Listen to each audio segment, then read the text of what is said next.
Okay, so let us start today session. आज का हमारा जो टॉपिक है that is the new chapter and that means electrochemistry. We will start today.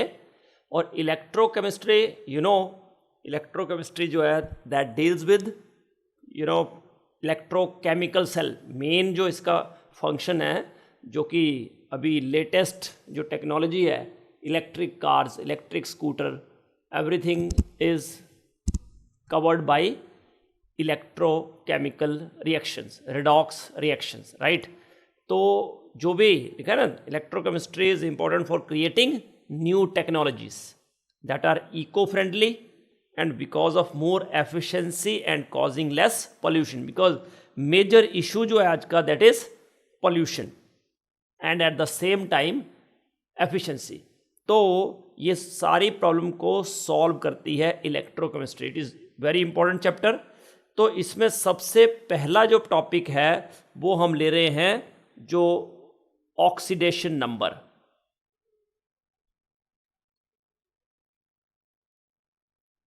तो oxidation number जो है, कि अगर मुझे किसी भी एलिमेंट का ऑक्सीडेशन नंबर फाइंड आउट करना है तो हम क्या करते हैं, जो नोन है आपको वो पहले लिख लेते हैं।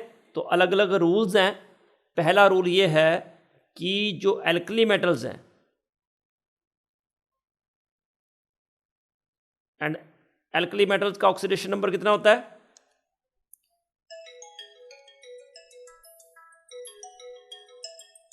एल्कली मेटल्स का ऑक्सीडेशन नंबर जो है दैट इज ऑलवेज +1, राइट? तो ऑक्सीडेशन नंबर इसका होता है +1 हर एक का। Lithium, sodium, potassium, rubidium, caesium, in all there compounds oxidation number इनका हमेशा होता है +1।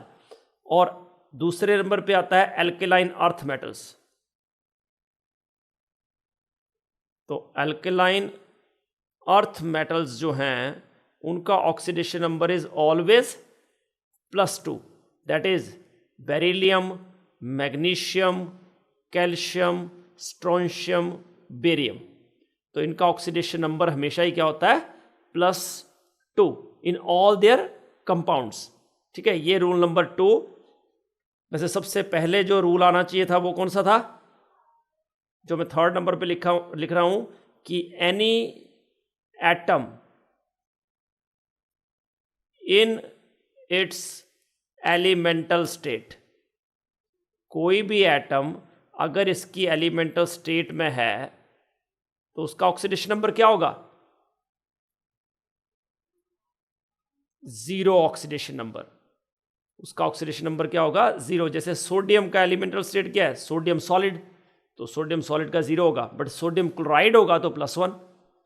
ये कंपाउंड्स की बात हो रही है। जैसे क्लोरीन गैस 0, फॉस्फोरस चाहे एलिमेंटल स्टेट कोई भी हो, ओजोन 0,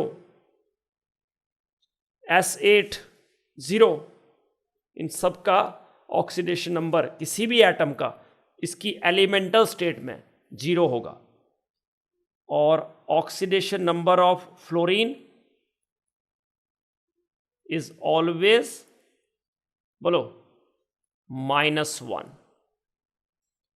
ठीक है, वैसे कॉमनली हैलोजेंस का -1 नहीं होता है, बट फ्लोरीन का तो हमेशा -1 ही होगा।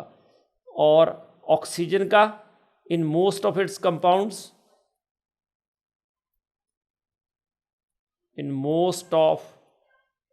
कंपाउंड्स, कितना होगा?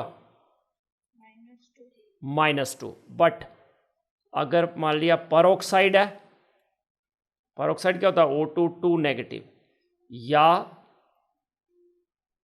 सुपर ऑक्साइड है दैट इज O2 -1। तो O2 नेगेटिव में ऑक्सीडेशन नंबर क्या होगा? -1, और सुपर ऑक्साइड में होगा -1/2। परऑक्साइड में -1 और सुपर ऑक्साइड में -1/2। तो ये हैं ऑक्सीडेशन नंबर्स। उसके बाद एल्यूमिनियम का oxidation number is always, oxidation number of aluminium is all +3।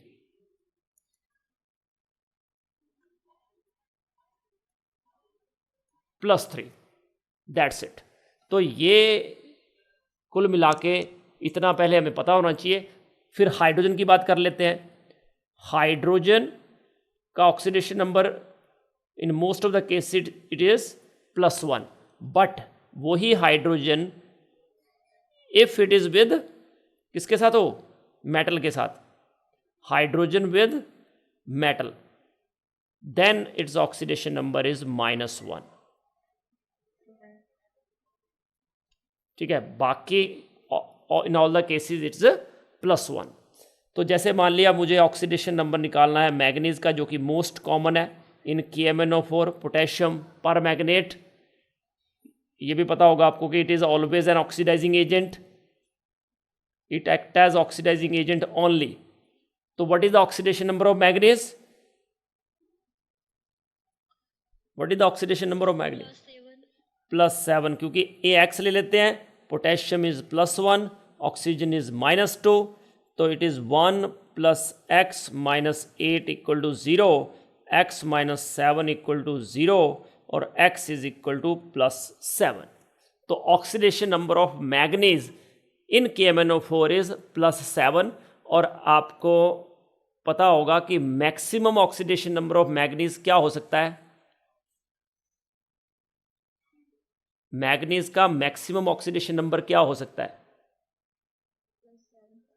+7, क्योंकि मैग्नीज का एटॉमिक नंबर होता है 25। तो याद रखना कि 3D सीरीज की इलेक्ट्रॉनिक कॉन्फ़िगरेशन आपको हमेशा याद होनी चाहिए। तो ऑक्सीडेशन नंबर इसका कैसे प्रेडिक्ट करते हैं? आर्गन, और क्या होता है 4s2 3d5, 25 तो 3d5, तो कितने इलेक्ट्रॉन लूज कर सकता है ये? मैक्सिमम 7। तो याद रखना, अगर कोई एलिमेंट उसके कंपाउंड में मैक्सिमम ऑक्सीडेशन नंबर में है तो that act as oxidising agent only, क्योंकि वो सिर्फ इलेक्ट्रॉन गेन कर सकता है, लूज नहीं कर सकता। इस तरह से KMnO4 act as oxidising agent only. अब बताओ पोटेशियम डाइक्रोमेट में what is the oxidation number of chromium?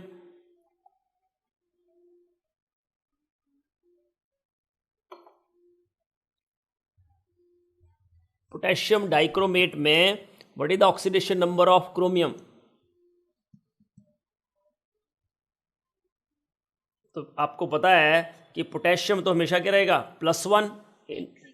Yes, it is +6, क्योंकि पोटेशियम +1, क्रोमियम X, ऑक्सीजन -2, तो इट इज 2 + 2x - 14 = 0।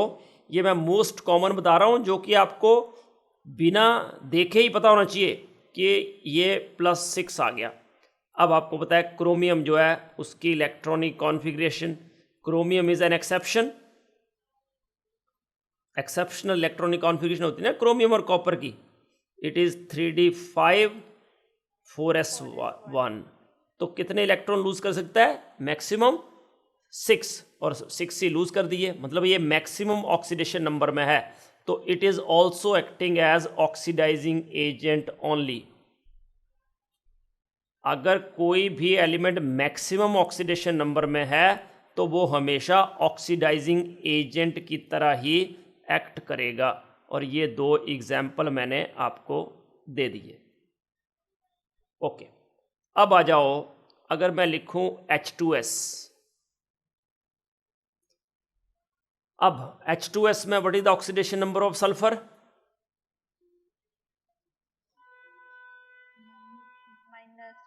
-2, क्योंकि हाइड्रोजन क्योंकि नॉन मेटल के साथ है तो हाइड्रोजन इज +1।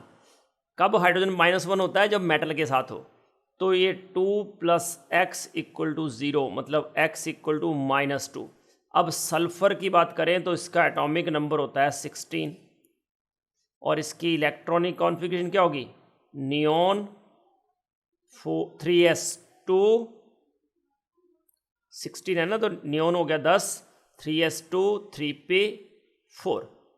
तो कितने इलेक्ट्रॉन गेन कर सकता है to acquire noble gas configuration? 2।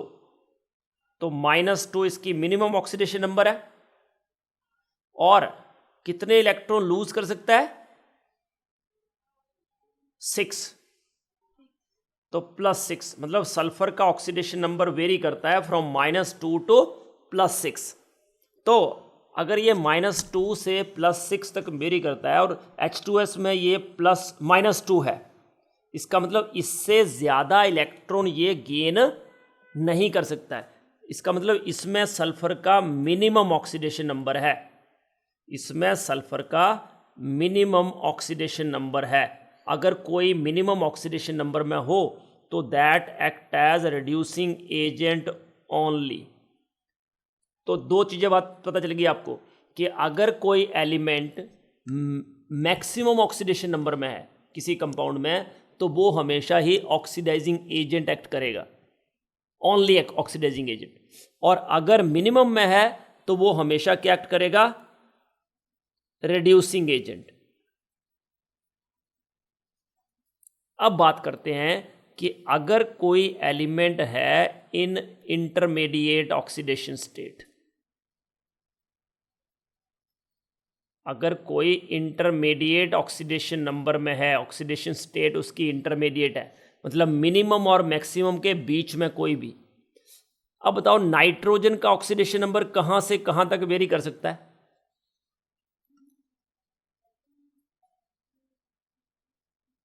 Nitrogen का ऑक्सीडेशन नंबर, नाइट्रोजन होता है हीलियम 2s2 2 पे 3, क्योंकि इसका एटॉमिक नंबर क्या होता है 7। तो मिनिमम ऑक्सीडेशन नंबर कितना हो सकता है? वो -3, क्योंकि ये कितने इलेक्ट्रॉन गेन कर सकता है टू एक्वायर नोबल गैस? 7 और +3 10। वो नियोन तक जाना है ना उसको, और वापस कहाँ तक आना है? हीलियम तक। तो कितने इलेक्ट्रॉन लूज कर सकता है? 5। तो मतलब -3 से +5 तक वेरी करेगा। तो अगर मैं नाइट्रिक एसिड लिखता हूँ तो इसमें नाइट्रोजन का ऑक्सीडेशन नंबर होगा बेटा +5। तो ये क्या एक्ट करेगा बोलो? It can act as oxidising agent only, अगर रेडॉक्स की बात की जाए तो। उसके बाद की बात करते हैं कि अगर मैं लिखूं NH3, बोलो what is the oxidation number of nitrogen?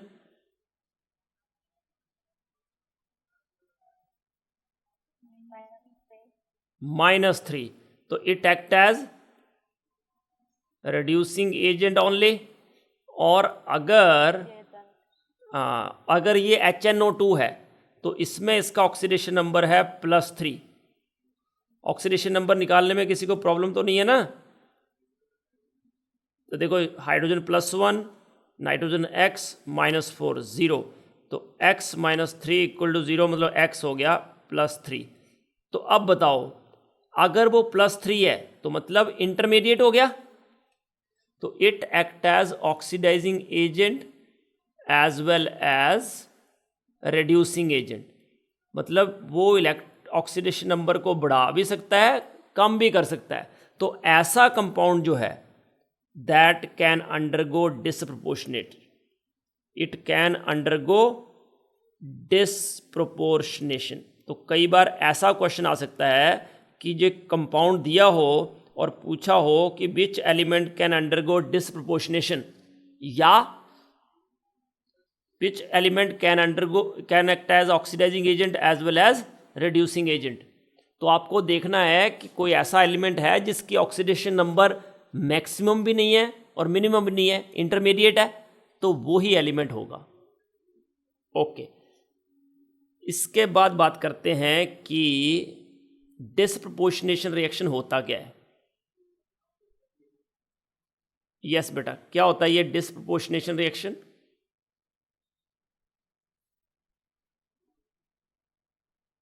तो कोई भी reaction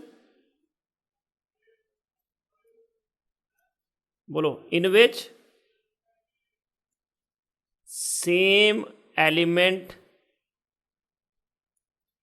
can be oxidised as well as reduced, जिसमें सेम एलिमेंट की ऑक्सीडेशन भी हो, रिडक्शन भी हो। जैसे मैंने लिखा क्लोरीन प्लस सोडियम हाइड्रोक्साइड, ठीक है, तो दो तरह के सोडियम हाइड्रोक्साइड होता है, कोल्ड एंड डाइल्यूट, और दूसरा कौन सा होता है, हॉट एंड कॉन्सेंट्रेटेड।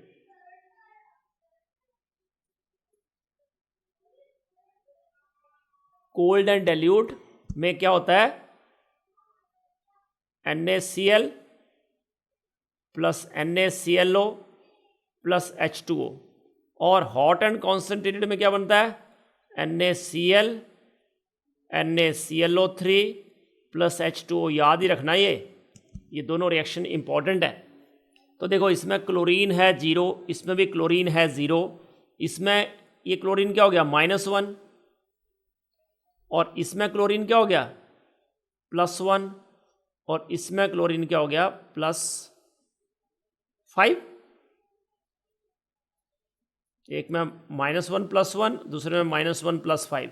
तो देखो क्लोरीन से पहले क्या हो रहा है, क्लोरीन का रिडक्शन, फिर क्लोरीन का क्या हो रहा है, ऑक्सीडेशन। तो ये क्या हुआ, डिसप्रपोर्शनेशन रिएक्शन।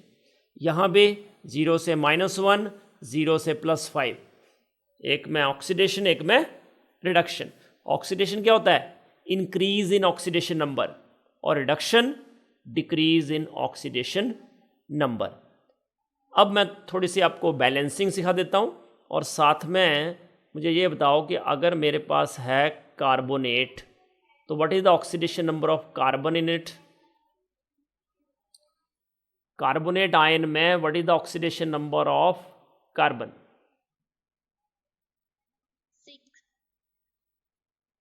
तो बेटा देख लो इधर, नहीं हो सकता। देखो, हाँ एक मिनट इधर देख लो, कोई, हाँ हाँ इधर देख लो, 4 ही होगा, सही बोला आपने। देखो कार्बन है X, ऑक्स, वही बोल रही थी 6 नहीं हो सकता है।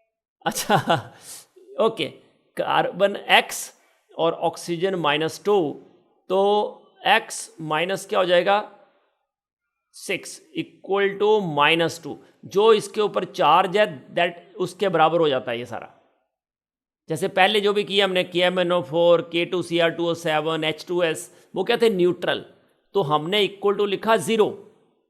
अब जो भी चार्ज है इसके ऊपर वो ही आ जाएगा। तो -2 चार्ज था, तो x -6 इक्वल टू -2, तो x इक्वल टू -2 + 6, तो x हो जाएगा इसमें +4। ओके, तो अगर मुझे बैलेंसिंग करनी है किसी रिएक्शन की, जैसे MnO4 नेगेटिव जो है ना, एसिडिक मीडियम में इट टर्न्स इनटू Mn2+। तो चलो इसको अगर बैलेंस करना है इन एसिडिक मीडियम,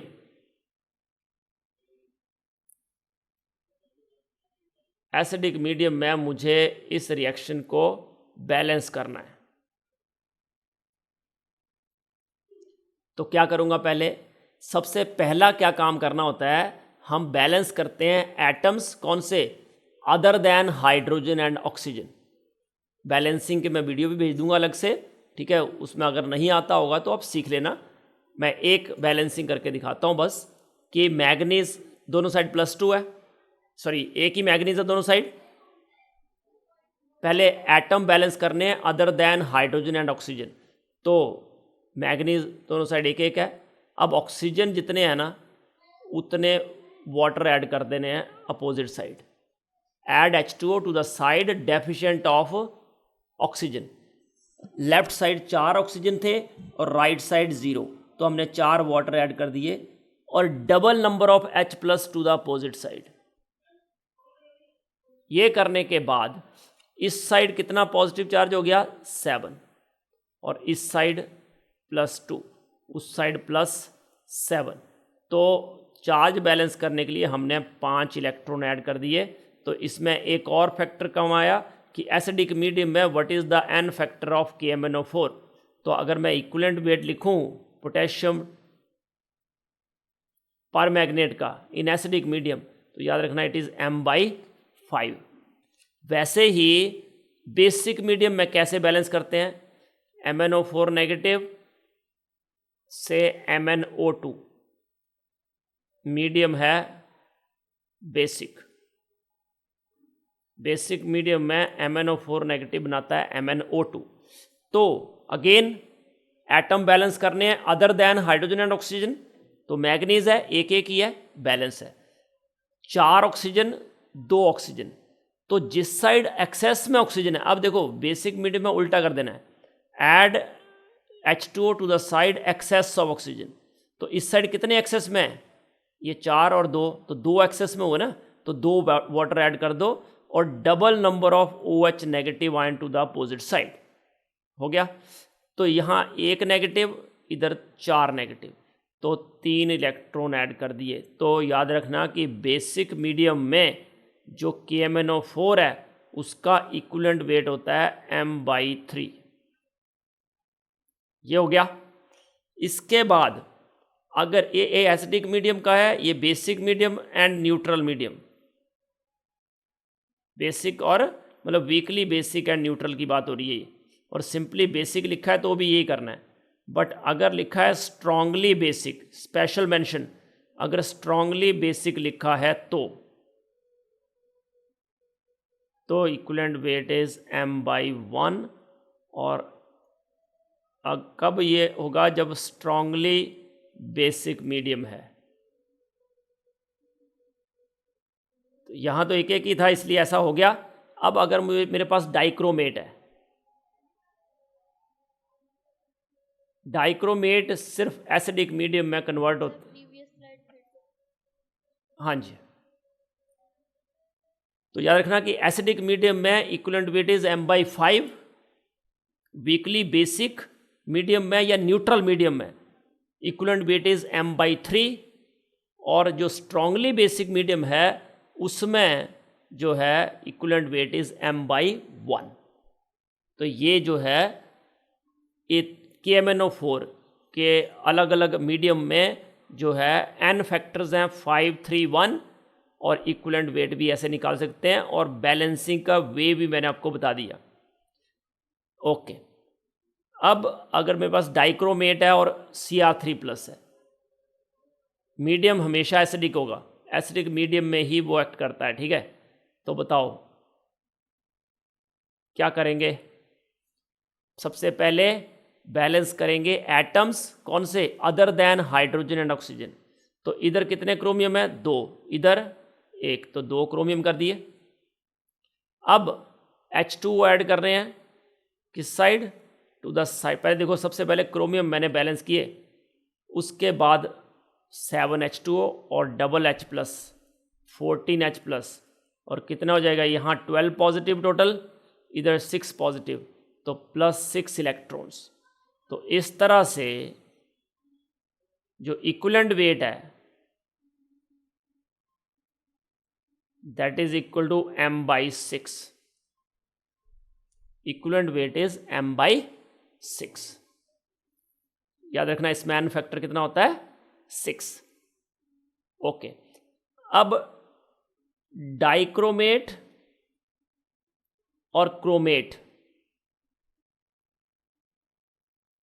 दोनों का ही ऑक्सीडेशन नंबर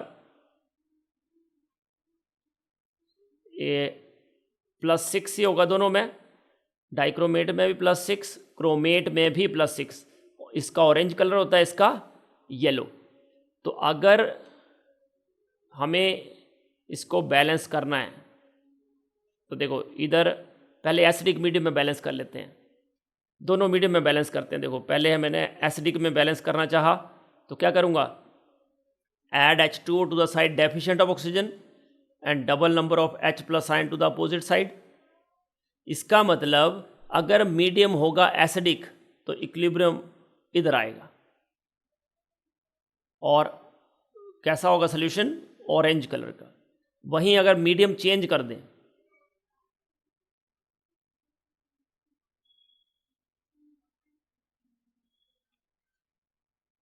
मान लिया बेसिक मीडियम है, तो कैसे बैलेंस करेंगे बोलो, add H2O to the side excess of oxygen and double number of OH negative ion to the opposite side. तो अगर OH नेगेटिव एक्सेस में है तो इक्विलिब्रियम इधर जाएगा, मतलब सोल्यूशन कैसा होगा, येलो। अगर बेसिक मीडियम है तो सोल्यूशन होगा येलो, एसिडिक मीडियम है तो सोल्यूशन होगा ऑरेंज। अब अगर मुझे कोई रिएक्शन है जो बैलेंस करना है तो मोस्ट कॉमन रिएक्शन है ये डाइक्रोमे परमैग्नेट, ये वाला आपने टाइट्रेशन भी करी होगी, KMnO4 ऑक्सैलिक एसिड टाइट्रेशन। इसको बैलेंस करो इन एसिडिक मीडियम।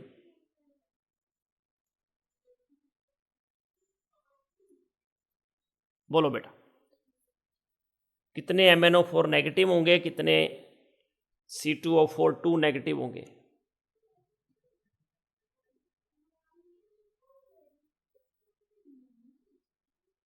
तो मैं ये पार्शियल इक्वेशन मेथड ही लगाता हूँ।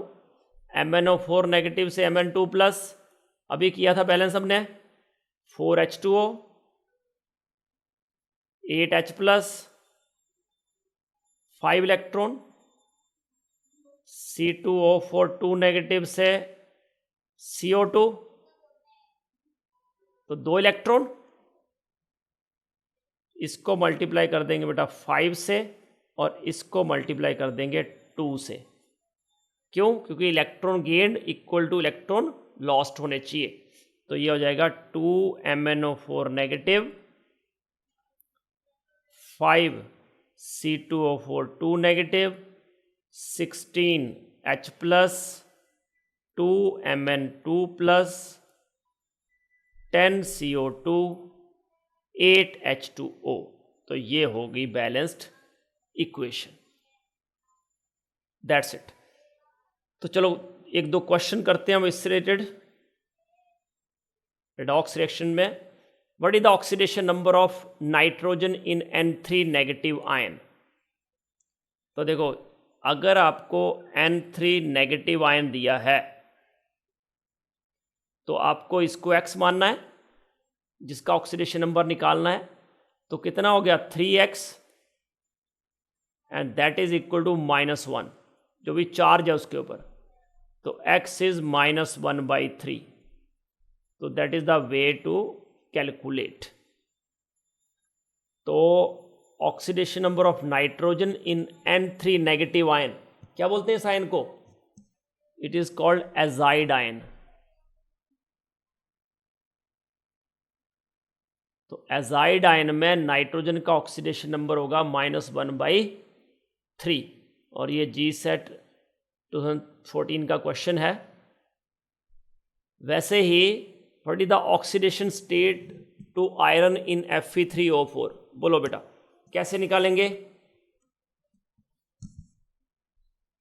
सामने दिख रहा है आपके पास है Fe3O4। तो इसको तो ले लेंगे X, जिसका ऑक्सीडेशन नंबर फाइंड आउट करना है, टेक इट एज X। और ऑक्सीजन कितना हो जाएगा? -2। तो ये हो गया 3X - 8 equal to 0। That means 3X equal to +8, X is equal to +8/3, slightly less than 3, क्योंकि +9/3 होता तो 3 आ जाता। तो इट इज +2.66। अब देखो क्वेश्चन है विच substance is reduced in the reaction. 2011 का क्वेश्चन है विच substance is reduced in the reaction. देखो, ऑक्सीडाइज और रिड्यूस दोनों क्या होते हैं? पहले तो सबसे पहले ऑक्सीडेशन नंबर देखो। कॉपर का ऑक्सीडेशन नंबर +2 और इधर +1। बताओ क्या हुआ? ये +2 से +1 क्या हुई? रिडक्शन। तो रिडक्शन अगर हो रही है that means it is reduced. वैसे ही -1 से 0 इट इज ऑक्सीडाइज्ड, ये हो रही है ऑक्सीडेशन। तो इसका मतलब ये हुआ कि जो substance which substance is reduced, तो आई थिंक आंसर तो फिर कॉपर सल्फेट आना चाहिए, क्योंकि दैट इज रिड्यूस्ड। अगर लिखा होता कि which substance is reduced means, ऐसा क्वेश्चन, ये जो है it is reduced form of copper sulphate, mean which substance is formed on reduction, तो Cu2I2 होता। But which substance is reduced, तो substance copper sulphate, copper is reduced in copper sulphate, तो I think copper sulphate ही आना चाहिए answer.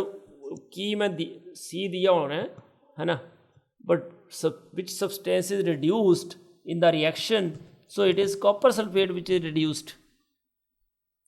ठीक है, तो आंसर वहाँ की में सी दिया होगा, but it should be copper sulphate and Ki is oxidised. Okay, ये क्वेश्चन अभी मैंने करवाया आपको। MnO4 negative, C2O4 2 negative, H plus Mn2 plus CO2 2H2O। अगर हमें मान लिया पूरा रिएक्शन नहीं लिखना है, इसको देख के ही करना है, तो आपको पता है कि मैग्नीज कितना होता है, +7, मैग्नीज का ऑक्सीडेशन नंबर +7, और इधर मैग्नीज का ऑक्सीडेशन नंबर +2। हाँ, आयन्स अगर हो सिंपल आयन, तो जो उसके ऊपर चार्ज होगा वही उसका ऑक्सीडेशन नंबर। तो +7 से +2 कितने का चेंज हुआ, 5 का डिक्रीज, ऑक्सीडेशन नंबर में 5 का डिक्रीज। CO2 में ऑक्सीडेशन नंबर है +4, C2O4 2 नेगेटिव में ये x, ये -2, सो 2x - 8 = -2, सो 2x = +6, मतलब x कितना हो गया, +3। तो यहाँ +3 और यहाँ +4, बट 2 कार्बन है तो 2 तो करने पड़ेंगे पहले, तो कितने का डिक्रीज हो गया, यहाँ 2 का इंक्रीज, 5 का डिक्रीज, 2 का इंक्रीज, तो इसलिए इसको 5 से मल्टीप्लाई करना पड़ेगा और इसको 2 से मल्टीप्लाई करना पड़ेगा, ताकि increase in oxidation number becomes equal to decrease in oxidation number. और इसलिए इसको 2 से मल्टीप्लाई किया, इसको 2 से, तो इसका मतलब MnO4 नेगेटिव के साथ 2 आएगा, तो 2 ऑप्शन बची। फिर C2O4 2 नेगेटिव के साथ क्या आएगा, 5, तो 5 इधर 16, मतलब ये नहीं है, इसका मतलब ए ऑप्शन करेक्ट है। H+, बाकी जरूरत नहीं है करने की, हमने कराया था, पर यहाँ तक कि 2 और 5 आ गया, तो इसका मतलब आपको क्लियर हो गया कि ए ऑप्शन इज राइट। कर लोगे ऐसे, ये भी GSET 2014 का क्वेश्चन है। ओके, अब बात करते हैं इलेक्ट्रोकेमिकल सेल के। तो इलेक्ट्रोकेमिकल सेल क्या होती है, कोई भी एक डिवाइस जो क्या करती है, केमिकल एनर्जी जो होती है स्पॉन्टेनियस रिडॉक्स रिएक्शन के, उसको इलेक्ट्रिकल एनर्जी में कन्वर्ट करती है, that is called electrochemical cell. और क्या बोलते हैं उसको, गैल्वेनिक सेल और वोल्टेइक सेल। तो जनरली हम जो वोल्टेइक सेल का एग्जांपल ले रहे हैं, रिप्रेजेंटेशन करते हैं, तो क्या याद रखना है उसमें, ये तो पीछे लिख देते हैं, बोलो क्या याद रखते हैं, तो याद रखना इसमें लोन याद रखना है आपको। Yes, what is the full form of loan, yes बेटा, एनीवन,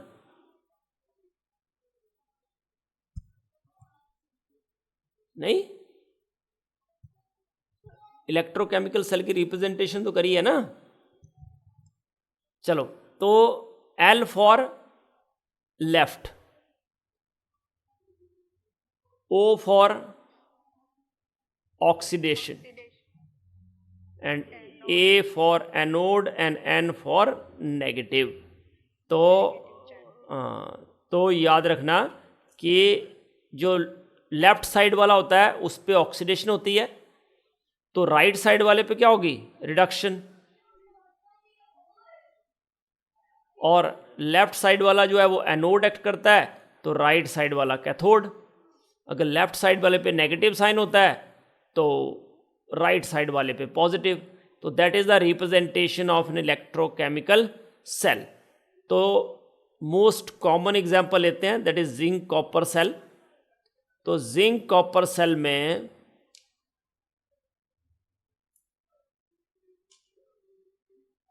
ये दो हाफ सेल्स हैं, एक जिंक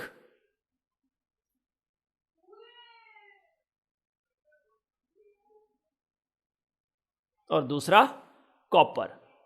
अब जिंक जो है उसमें हम डाल देते हैं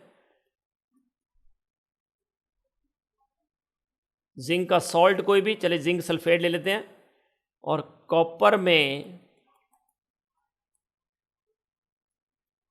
कॉपर सल्फेट। अब जब ये जो जिंक है दैट एक्ट एज एनोड, और इस पे क्या होगी ऑक्सीडेशन।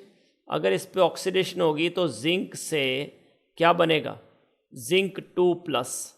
अगर जिंक 2+ बनेगा तो सल्यूशन क्या हो जाएगा, पॉजिटिव। और जो इलेक्ट्रॉन्स हैं वो इसके ऊपर आ जाएंगे, तो इसलिए ये क्या हो जाएगा, नेगेटिव।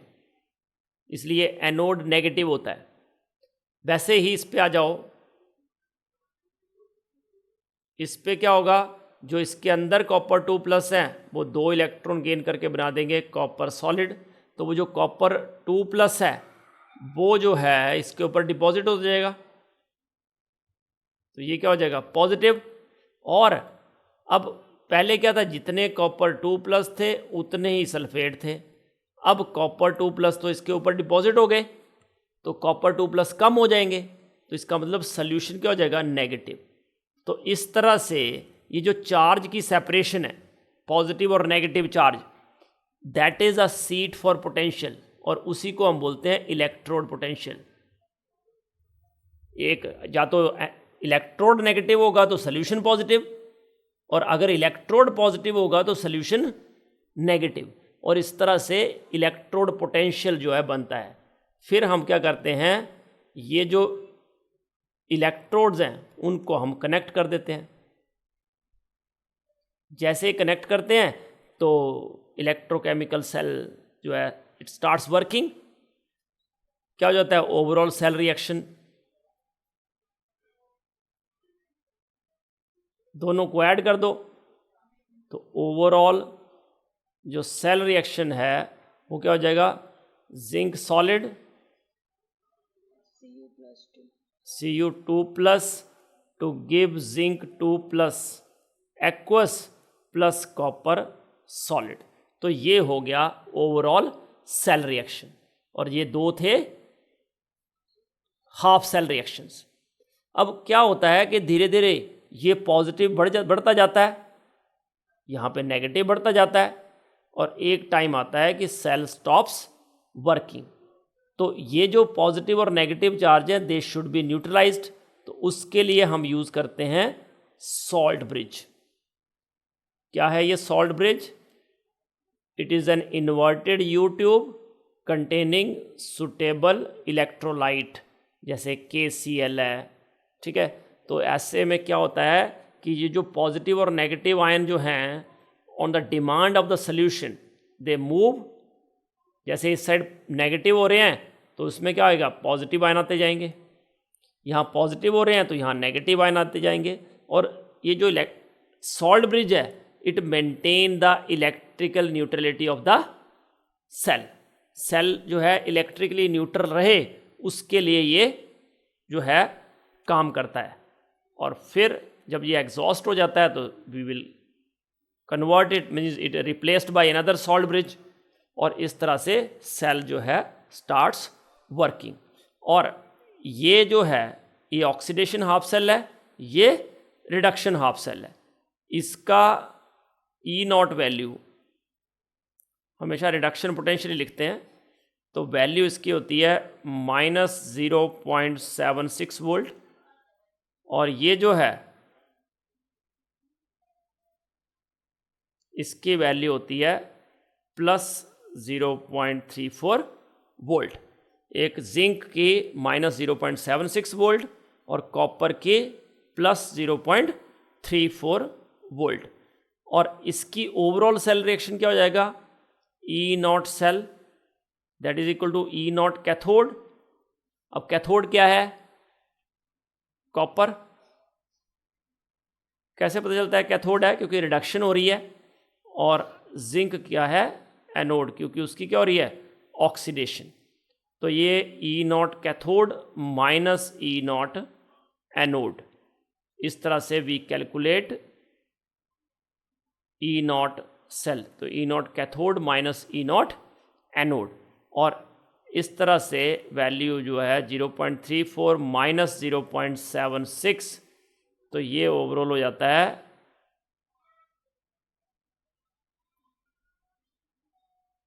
1.10 वोल्ट।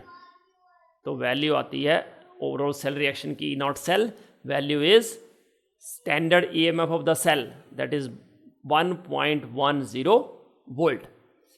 अब ये तो होगी स्टैंडर्ड वैल्यू, और स्टैंडर्ड वैल्यू कब होती है, एट 298 केल्विन टेम्परेचर, और अगर ये गैशियस है तो 1 बार प्रेशर, और अगर सॉल्यूशन है तो 1 molar concentration of the ions.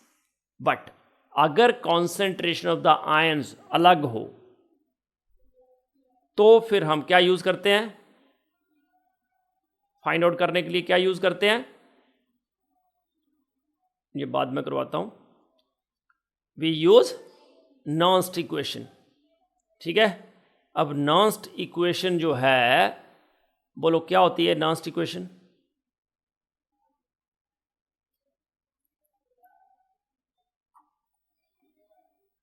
अगर कोई भी रिएक्शन है, A moles of A plus B moles of B to give C moles of C and D moles of D, और जिसमें एन इलेक्ट्रॉन इन्वॉल्व हो रहे हों, तो जो अकॉर्डिंग टू नर्स्ट इक्वेशन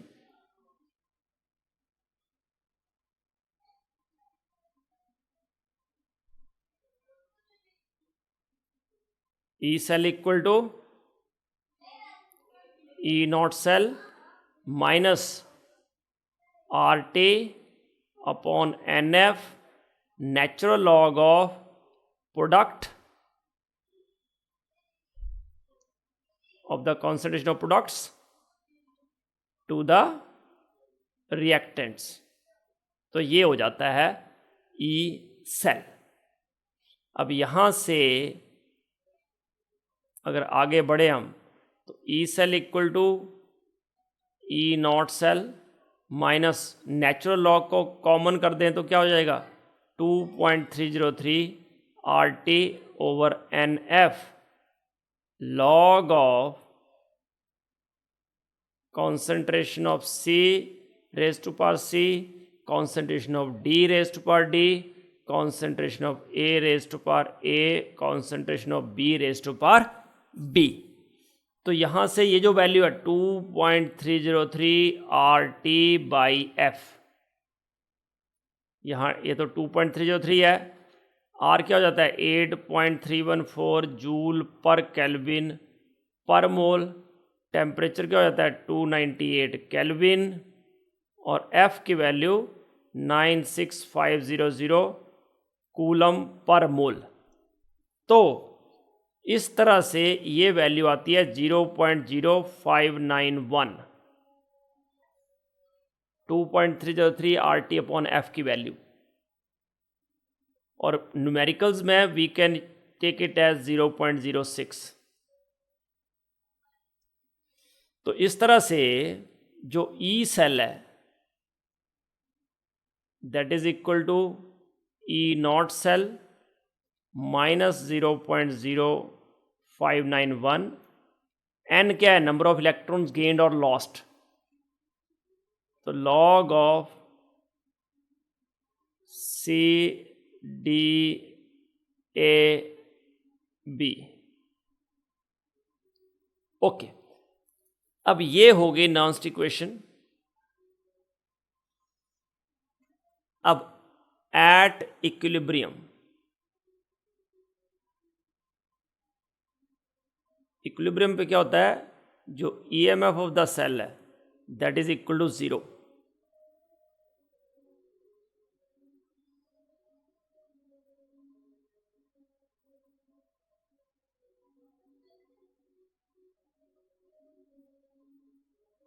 ये आ गया Kc, तो this is called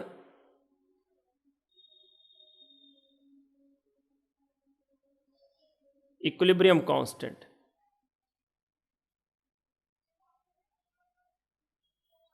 concentration of C raised per C, concentration of D raised per D, concentration of A raised per A, concentration of B raised per B, इसका जो ratio है that is equal to equilibrium constant. तो इस तरह से ये 0 equal to E0 cell minus 0.0591 upon N log of Kc। तो E0 cell is equal to 0.0591 upon N log of Kc। तो इस तरह से इस इक्वेशन को यूज करके we can calculate equilibrium constant. Kc is equilibrium constant.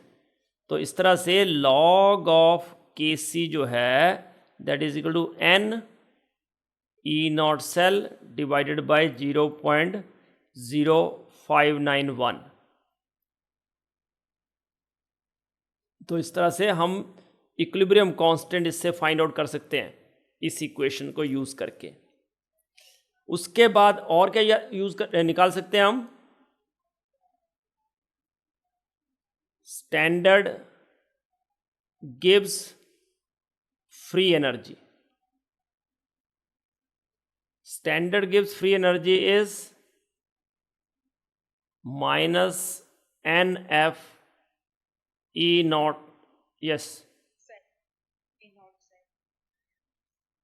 अब कोई मुझे ये बता सकता है कि ये जो N तो हो गया नंबर ऑफ इलेक्ट्रॉन्स गेन्ड और lost, E0 cell standard EMF of the cell. ये जो 1 फैराडे होता है जिसकी वैल्यू है 96500 कूलम पर मोल, ये है क्या एक्चुअल में, व्हाट इज दिस?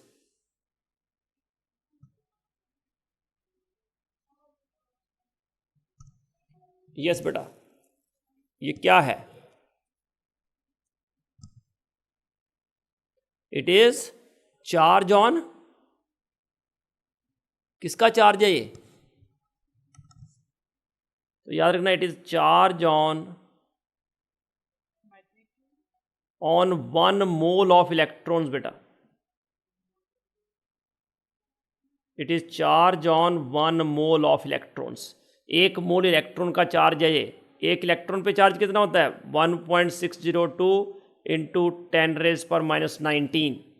और इसको अगर मैं एवोगैड्रोज नंबर से मल्टीप्लाई कर दूं तो मुझे राउंड अबाउट जो वैल्यू मिलती है वो मिलती है 96478 या 477 के अराउंड, और उसी को हम राउंड अबाउट लिख देते हैं 96500 कूलम पर mole to make the mathematical calculation simpler. तो अगर 1 फैराडे 96487 या 477 दिया है तो उसको ही यूज़ करना है तब आपको। ओके, तो ये है charge on 1 mole of electrons, याद रखना हमेशा। तो मैंने 3 इक्वेशन बता दी आपको, delta G naught equal to minus NF E0 cell, और लॉग वाली इक्वेशन बता दी। अब इसके बाद हम बात करते हैं, ये कई बार सॉलिबिलिटी कांस्टेंट पे क्वेश्चन आया है, जो कि सॉलिबिलिटी प्रोडक्ट पे, जो कि वैसे तो इस चैप्टर का नहीं है, वो उसमें आना चाहिए इक्विलिब्रियम में, बट EMF से सॉलिबिलिटी प्रोडक्ट का क्वेश्चन आता है। तो सॉलिबिलिटी प्रोडक्ट क्या होता है? जैसे मान लिया AgCl का सैचुरेटेड सोल्यूशन, तो AgCl के सैचुरेटेड सोल्यूशन में क्या होता है कि AgCl solid is in equilibrium with Ag+ and Cl negative. तो इसमें जो सॉलिबिलिटी प्रोडक्ट होता है that is product of the concentration of the ions, that is called solubility product. Okay, तो अब क्वेश्चन किए जाएं इससे रिलेटेड. जैसे ये क्वेश्चन है कि स्टैंडर्ड रिडक्शन पोटेंशियल आपके पास Ag प्लस Ag और Zn2 प्लस Zn सिस्टम का दिया हुआ है. एक है 0.80 वोल्ट और दूसरा है -0.76 वोल्ट रेस्पेक्टिवली. तो बोलता है अगर सेल को कंस्ट्रक्ट करें यूजिंग दीज इलेक्ट्रोड्स तो E0 of the cell will be. तो पहली तो बात, उसने ये कहीं नहीं बोला है कि कौन सा कैथोड कौन सा एनोड. तो आपको क्या याद रखना है कि जिसका हाई होगा रिडक्शन पोटेंशियल, दैट उस पर क्या होगी रिडक्शन, तो वो क्या एक्ट करेगा कैथोड. और जिसका रिडक्शन पोटेंशियल लो होगा उस पे होगी ऑक्सीडेशन, वो एक्ट करेगा एनोड. तो अब E0 सेल, अभी बताया था मैंने आपको कि E0 cell is E0 cathode minus E0 anode. तो इनमें से 0.80 और -0.76, तो ऑब्वियसली 0.80 जो है वो हायर वैल्यू है. तो इसका मतलब हुआ कि जो सिल्वर है दैट एक्ट एज कैथोड और जो जिंक है दैट एक्ट एज एनोड.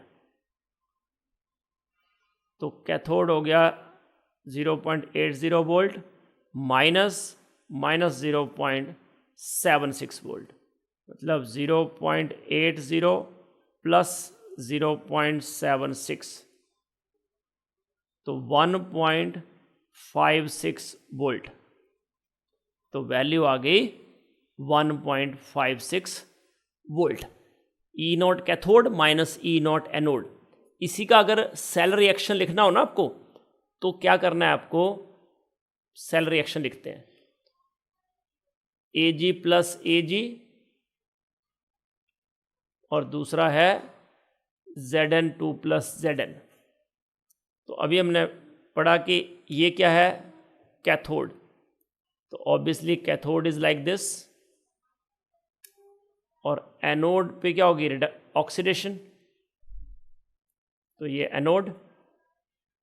तो अगर मुझे सीधा रिएक्शन ही लिखना है cell reaction, Ag plus Zn to give Ag plus Zn2 plus. तो is it balanced? Is this equation balanced? तो हाँ बेटा, ये याद रखना, इट इज़ नॉट बैलेंस्ड. दो चीज़ें बैलेंस होनी चाहिए. एक तो POAC लगना चाहिए. POAC मतलब प्रिंसिपल ऑफ एटॉमिक कंजर्वेशन, कि दोनों साइड जो नंबर ऑफ एटम्स हैं वो सेम होने चाहिए, जो कि यहाँ पे हैं, है ना, एक सिल्वर, एक जिंक, एक जिंक. और दूसरा लॉ कौन सा लगना चाहिए? लॉ ऑफ न्यूट्रलिटी या law of conservation of charge. दोनों साइड जो है चार्ज जो है वो सेम होना चाहिए. इस साइड कितना चार्ज है टोटल? +1. और इस साइड कितना है? +2. इसका मतलब चार्ज बैलेंस नहीं है, तो इसलिए हम 2 से मल्टीप्लाई कर देंगे दोनों साइड. तो ये अब बैलेंस्ड है. और फिर इसका n आएगा 2. इसका n कितना है? 2. अब ये क्वेश्चन है, what will be the standard free energy change for the reaction? E0 value दी हुई है, Ag plus electron to Ag that is given 0.80 volt. और पूछा है कि इस पर्टिकुलर रिएक्शन के लिए आपके पास डेल्टा G0 मतलब स्टैंडर्ड फ्री एनर्जी चेंज क्या होगी. तो आपको पता है, अभी करवाया मैंने, कि स्टैंडर्ड फ्री एनर्जी चेंज क्या होता है? -NF तो यहाँ से आपको ये क्लियर हो रहा है कि ई नॉट सेल जो है वो अभी नहीं दिया है आपको सिर्फ ई नॉट ऑफ दिस रिएक्शन दिया हुआ है। तो पहले ई नॉट सेल निकालना पड़ेगा, और इस पर्टिकुलर रिएक्शन में व्हाट इज एन, तो एन इज 2, क्योंकि ए जी से ए जी प्लस 2 हैं, 2 चेंज आ रहा है, 0 से +1, तो 2 सिल्वर हैं तो 2 का चेंज, +1 से 0 अगेन 2 का चेंज, तो n है 2, और f का वैल्यू मैंने आपको बताई है अभी, इट इज़ 96500 कूलम पर मोल। अब ई नॉट सेल बचा, तो बेटा ई नॉट सेल क्या होता है, E naught cathode minus E naught anode. तो सिल्वर क्या है यहाँ पे, एनोड है कि कैथोड, हाँ, तो और कैथोड क्या है H+, तो हाइड्रोजन इलेक्ट्रोड जो है वो कैथोड है और सिल्वर इलेक्ट्रोड एनोड है, तो कैथोड माइनस एनोड लिख दिया हमने। अब स्टैंडर्ड रिडक्शन पोटेंशियल हाइड्रोजन का कितना होता है 0, माइनस सिल्वर का 0.80, तो मतलब -0.80 वोल्ट आया ई नॉट सेल, तो ये आएगा -0.80 वोल्ट। तो इस तरह से 2 × 96500 2 × 96500 इंटू 0.8 माइनस माइनस प्लस हो गया, इतने कूलम वोल्ट पर मोल आया। कूलम वोल्ट होता है बेटा जूल, तो ये हो गया जूल पर मोल, इट इज़ जूल पर मोल। और इसका मल्टीप्लाई करके जो वैल्यू आएगा बोलो, तो क्या है 2 × 96500 इंटू 0.8, तो वैल्यू आएगी बोलो 15400 15400। इसका मतलब ये जूल पर, इतने जूल पर मोल हुआ ना, इतने जूल पर मोल। अब इसका मतलब ये हुआ कि इट इज़ 154.4 किलो जूल पर मोल। इसका मतलब आंसर जो है वो गलत दिया हुआ है, आंसर की जो दी है जी सेट ने, वहाँ से हमने लिया है, ये आंसर होगा डी। ठीक है, तो standard free energy change for the reaction याद रखना, ये it is 154.4। I hope it is clear to you कि एफ की वैल्यू रखी, एन की वैल्यू रखी और ई नॉट सेल की वैल्यू रखी हमने, और प्लस में हमारा आंसर आ जाएगा। ओके, हाँ एन देखो बेटा, यहाँ पे अगर मैं एन को देखूँ तो ये जो रिएक्शन था ना 2Ag + 2H+ to give H2 + 2Ag+। आपको क्या करना है, कोई भी एक रिएक्शन को ले लेना है बैलेंस इक्वेशन में से। मैंने सिल्वर वाला ले लिया, चलो, तो सिल्वर से क्या बन रहा है, सिल्वर पॉजिटिव। तो अगर मैं इसको इलेक्ट्रॉन लिखूं तो कितने इलेक्ट्रॉन गेन और लॉस कर रहा है, 1, बट सिल्वर कितने हैं, 2, तो पूरे इक्वेशन को 2 से मल्टीप्लाई करना पड़ेगा। इसका मतलब 2 इलेक्ट्रॉन इन्वॉल्व हो रहे हैं, 2 इलेक्ट्रॉन लूज हो रहे हैं। अब दूसरे में आ जाओ, H+ से H2, तो पहले तो 2H+ कर दिए, तो 2H+ से 2H2 बनाने हैं तो 2 इलेक्ट्रॉन इन्वॉल्व होंगे, तो 2 इलेक्ट्रॉन गेन हुए, तो इसका मतलब N हो गया 2। और N मैंने बताया था क्या होता है, नंबर ऑफ इलेक्ट्रॉन्स गेन्ड और लॉस्ट, तो इसलिए N इसका हुआ 2। Is it okay? Okay, yes. जो इलेक्ट्रॉन की अपन देख रहे हैं इलेक्ट्रॉन की गेन और लॉस, हाँ जी, क्या अलग अलग हो सकते हैं गेन और लॉस? नहीं बेटा, अगर गेन और लॉस अलग अलग हैं इसका मतलब कहीं ना कहीं इलेक्ट्रॉन आएगा, क्योंकि अगर ओवरऑल रिएक्शन में इलेक्ट्रॉन नहीं है, इसका मतलब जितने इलेक्ट्रॉन लूज हो रहे हैं उतने गेन हो रहे हैं, तभी तो उसको बैलेंस्ड केमिकल इक्वेशन लिखेंगे हम। रिडॉक्स रिएक्शन मीन्स बैलेंस्ड, जितने गेन उतने लॉस होने ही चाहिए, अगर नहीं है तो फिर वो हाफ रिएक्शन है, वो कंप्लीट रिएक्शन नहीं है। ठीक है, इसलिए हम एक को ही देखते हैं, किसी को या तो गेन देख लो या लॉस। हाँ जी बेटा। तो किसी रिएक्शन में ये कंप्लीट होना एन नहीं दिया हो हाँ तो हमें तो सही से करके फिर एन खोजना पड़ेगा। हाँ जी बेटा, तो बैलेंस्ड करने पड़ेगी पहले। ठीक है, ओके ओके। नेक्स्ट क्वेश्चन है E naught for the cell, G set 2013 का क्वेश्चन है। ई नॉट सेल जो है it is given to us 1.10 volt at 25 degree Celsius. अब पूछा है कि इक्विलिब्रियम कांस्टेंट जो होगा वो किस ऑर्डर में होगा, 10 की पावर -28 या 10 की पावर -30 या 10 की पावर 18 या 10 की पावर 37। तो अभी हमने किया था कि इक्विलिब्रियम कांस्टेंट निकालना है, तो इक्विलिब्रियम पे ई सेल तो ज़ीरो होता है और E not cell is equal to 0.0591 upon N log of K C.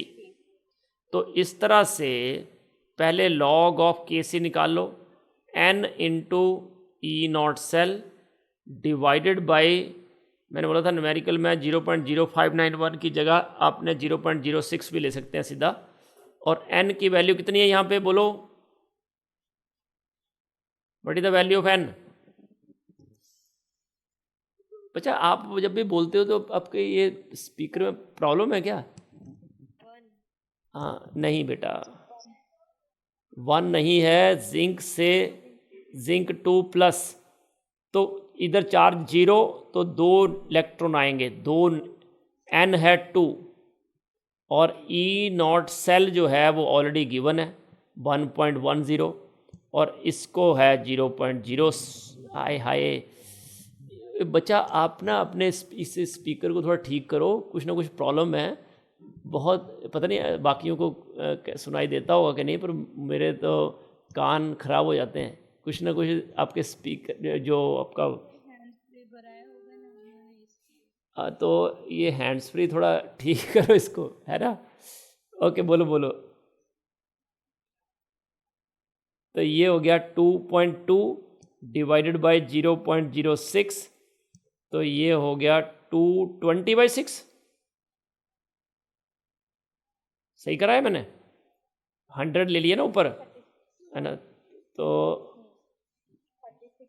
Okay 36.6 means very close to 37, क्योंकि एक आंसर 37 है ना, तो इसलिए हमने ये ले लिया। ये आ गया लॉग के सी, और के सी अगर हटाओगे तो बेस 10 है, तो 10 की पावर 37 हो जाएगा। इसका मतलब ऑप्शन डी इज करेक्ट। समझ गए यहाँ तक? अगर नेचुरल लॉग ऑफ समथिंग जो है वो x हो तो नेचुरल लॉग को हटाएं तो e की पावर हो जाता है, और कॉमन लॉग हो, हाँ अगर कॉमन लॉग हो तो 10 की power. Yes. Next question is which of the following is responsible for the measurement of pH using a glass electrode. तो बेटा ग्लास इलेक्ट्रोड आपने देखा होगा बार बार एक्सपेरिमेंट करने में, तो नंबर 1 है सब। एक छोटा सा गोला लगा होता है नीचे, देखा है आपने, एक बल्ब सा। ग्लास इलेक्ट्रोड में एक बल्ब होता है नीचे, यहाँ ये जो बल्ब होता है ना, ये ही सब कुछ है ग्लास इलेक्ट्रोड के लिए। इसमें क्या होता है, H+ आयन की एक्सचेंज होती है between the solution and the glass की मेम्ब्रेन। ये जो ग्लास की जो मेम्ब्रेन होती है ना, उसमें और सॉल्यूशन के बीच में H+ आयन का एक्सचेंज होता है, और वो ही ये सेंस करता है कि H+ का कितना एक्सचेंज हो रहा है, और उसके ही वो pH फाइंड आउट करता है। इसलिए बोलते हैं कि ग्लास इस जब सॉल्यूशन है, जनरली हम क्या करते हैं, सीधा रख देते हैं इसके अंदर, वो टच नहीं करना चाहिए एक्चुअल में बॉटम को या साइड को, वो बिल्कुल बीचों बीच होना चाहिए, ताकि लोकल जो है ना पोलराइजेशन ना हो। मतलब लोकल और कॉन्सेंट्रेशन अलग ना हो, इसलिए यूनिफॉर्म सोल्यूशन जो बनता है उसके बीचों बीच होना चाहिए वो, और उसको कभी हाथ से टच नहीं करना है, क्योंकि अगर आप हाथ से बार बार टच करोगे तो उसमें फ़र्क पड़ेगा। इसलिए ये जो बल्ब होता है that is very sensitive to H+ ion, और उसमें H+ आयन का एक्सचेंज होता है ग्लास मेम्ब्रेन और सोल्यूशन के बीच में, और दैट इज़ जो है responsible for the measurement of pH, याद रखना ये। ओके, नेक्स्ट क्वेश्चन है 1/2 सेल इन कैलोमल। पहले तो कैलोमल होता क्या है, तो याद रखना कि कैलोमल होता है Hg2Cl2, this is called calomel.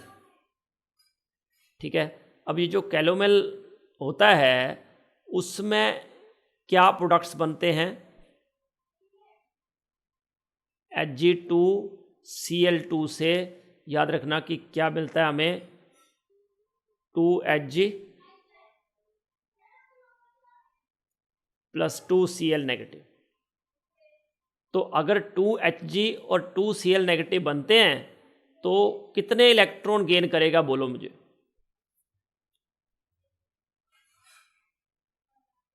और इसको बोलेंगे हम मर्क्यूरस क्लोराइड।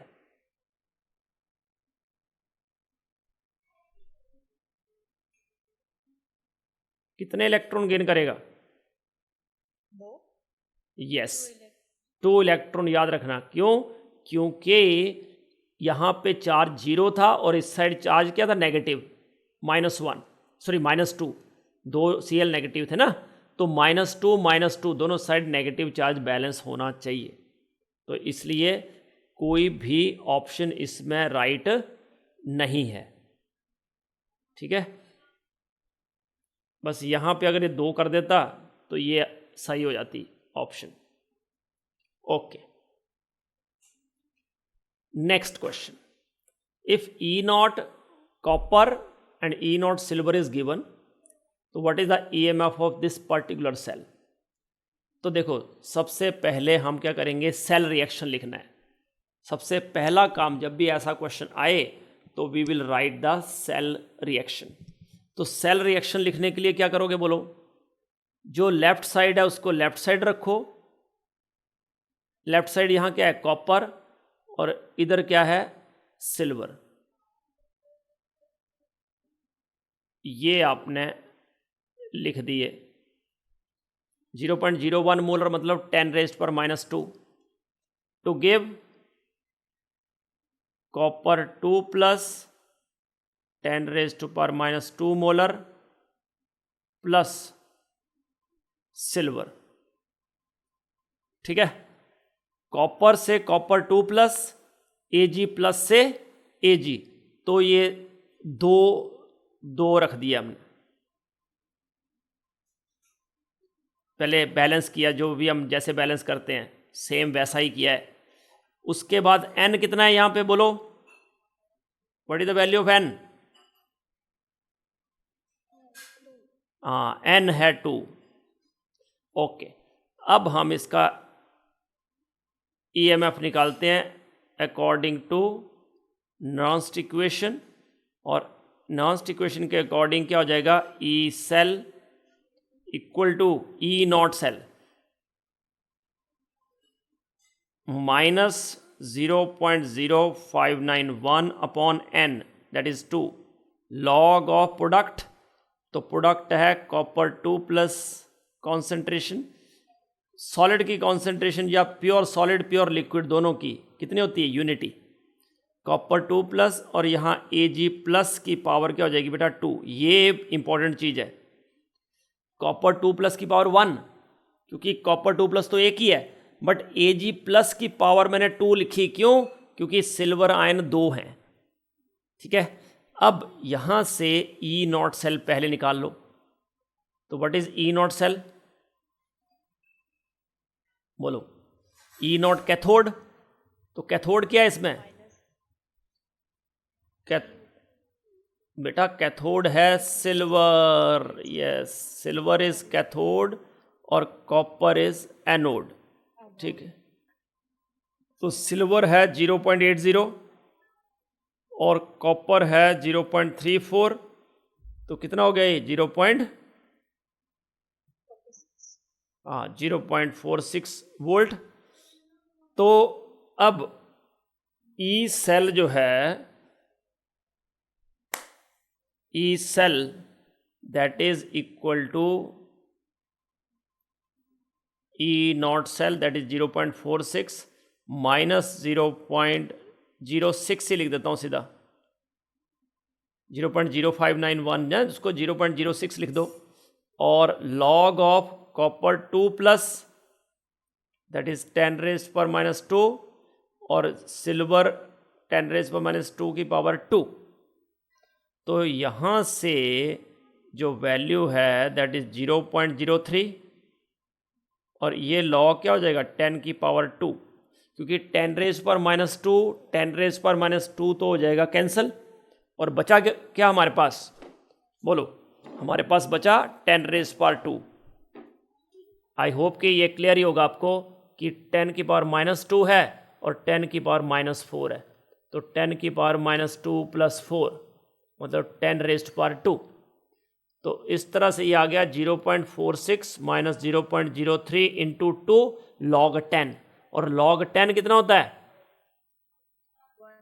हाँ log 10 इज 1। तो इस तरह से ये आया 0.46 - 0.06, मतलब इट इज 0.40 वोल्ट। तो 0.4, ये कहीं गलती करी क्या हमने, इसका आंसर भी गलत, कितने आंसर गलत होंगे, ये सही तो किया हमने कि ई नॉट सेल तो आ गया 0.46, और कहीं ई नॉट सेल नहीं, उसने ईएमएफ ऑफ द सेल ही पूछा है ना, तो ई नॉट सेल ही आया ना 0.46, बट जब हमने इसको सॉल्व किया, ये है कॉपर 2 प्लस की पावर 1 और एजी प्लस की पावर हो जाएगी 2, तो इस तरह से जो वैल्यू है that comes out to be 0.40 volt, यही आएगा आंसर, ठीक है। It should be option A, ठीक है। आंसर गलत भी होते हैं क्या जीसेट के एग्जाम में, एक बार चेक कर लेना, गलत होते हैं तो may it's wrong. Okay, standard cell potential is 0 in which of the following cells, Daniell cell, concentration cell, electrolytic cell और फ्यूल सेल। तो अब देखो डेनियल सेल तो वही है, जिंक कॉपर सेल। अब आपको शायद अगर पता हो तो ठीक है, नहीं तो मैं आपको बता देता हूं कि कॉन्सेंट्रेशन सेल जो होते हैं ना, वो 2 तरह के होते हैं। कॉन्सेंट्रेशन सेल मतलब जिसमें electrode and electrolyte both are same, electrode भी सेम, इलेक्ट्रोलाइट भी सेम, सिर्फ डिफरेंस कहां होता है, कॉन्सेंट्रेशन इज डिफरेंट। जैसे मैंने लिखा zinc to zinc 2 plus C1, zinc 2 plus C2 zinc. अब देखो दोनों साइड इलेक्ट्रोड जिंक हैं, दोनों साइड जो इलेक्ट्रोलाइट है that is Zn2 plus, but concentration जो है Zn2 प्लस की डिफरेंट है, तो ऐसे को बोलते हैं हम electrolytic concentration cell.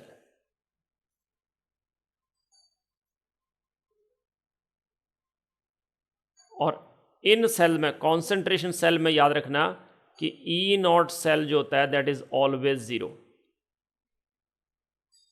E not cell is always 0, concentration cell में E not cell is always 0। वैसे ही अगर मैं लिखूं Pt H2 P1 H plus aqueous to give H plus aqueous H2 P2 Pt। अब देखो इसमें H प्लस आयन तो दोनों एक्वस एक्वस लिखा है, मतलब concentration of H plus ion same है, प्लेटिनम है, बट हाइड्रोजन की जो प्रेशर है वो अलग अलग है, P1 एंड P2। तो ऐसे सेल को बोलेंगे इलेक्ट्रोड कॉन्सेंट्रेशन सेल।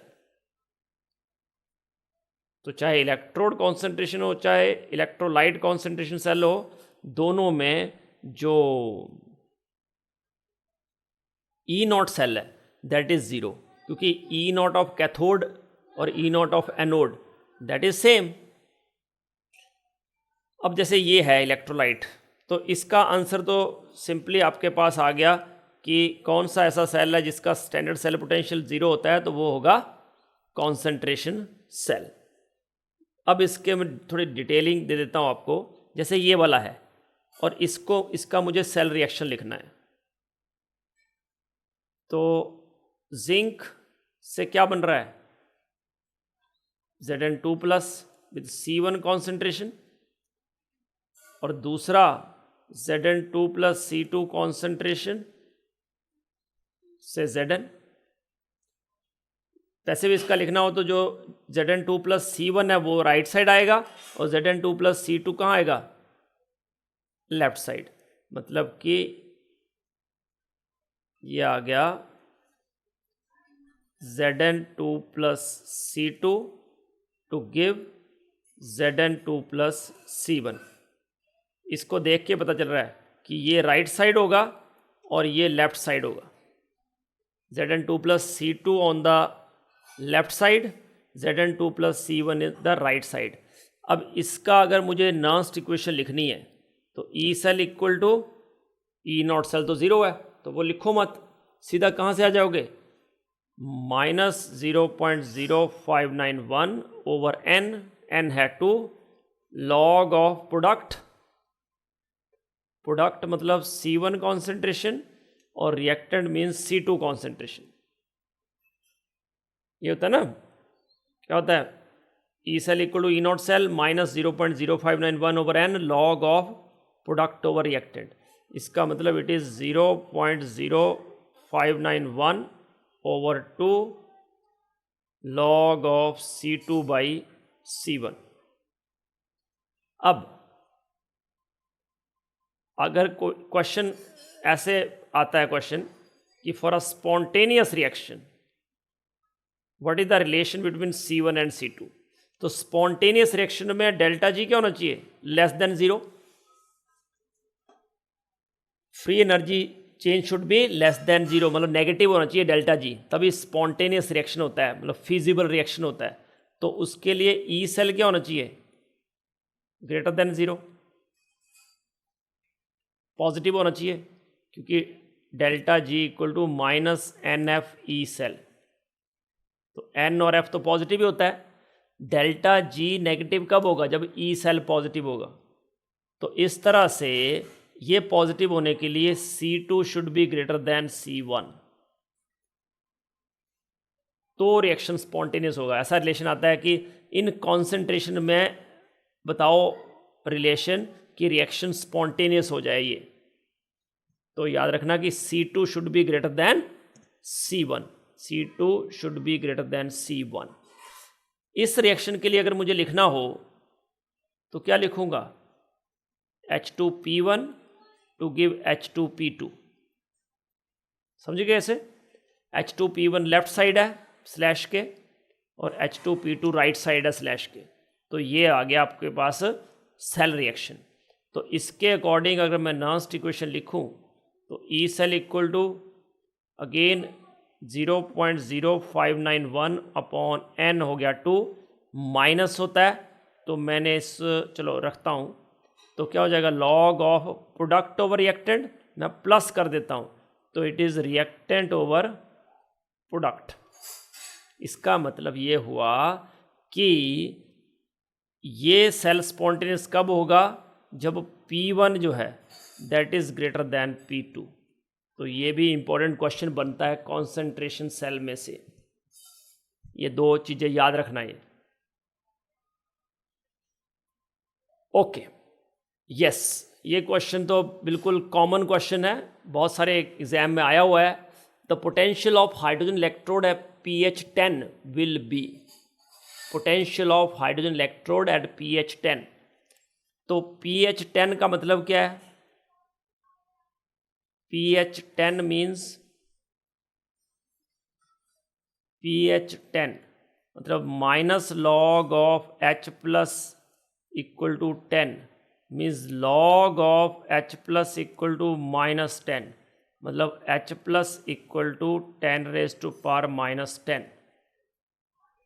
ठीक है, तो H plus plus electron to give H2 gas. तो इस रिएक्शन में E cell equal to E nought cell minus 0.0591 upon N, N है 2, लॉग ऑफ प्रोडक्ट, प्रोडक्ट है हाइड्रोजन। तो प्रेशर ऑफ हाइड्रोजन, क्योंकि गैस है तो प्रेशर आएगा, और नीचे कॉन्सेंट्रेशन ऑफ H प्लस की पावर 2। अब याद रखना कि यहाँ पे तो इलेक्ट्रोड है, इसलिए मैंने सेल नहीं लिखना है। क्या लिखना है अब? इलेक्ट्रोड। और कौन सा इलेक्ट्रोड है? हाइड्रोजन। तो हाइड्रोजन इलेक्ट्रोड जो होता है उसका E नॉट वैल्यू 0 होता है, ये सबको पता होना चाहिए।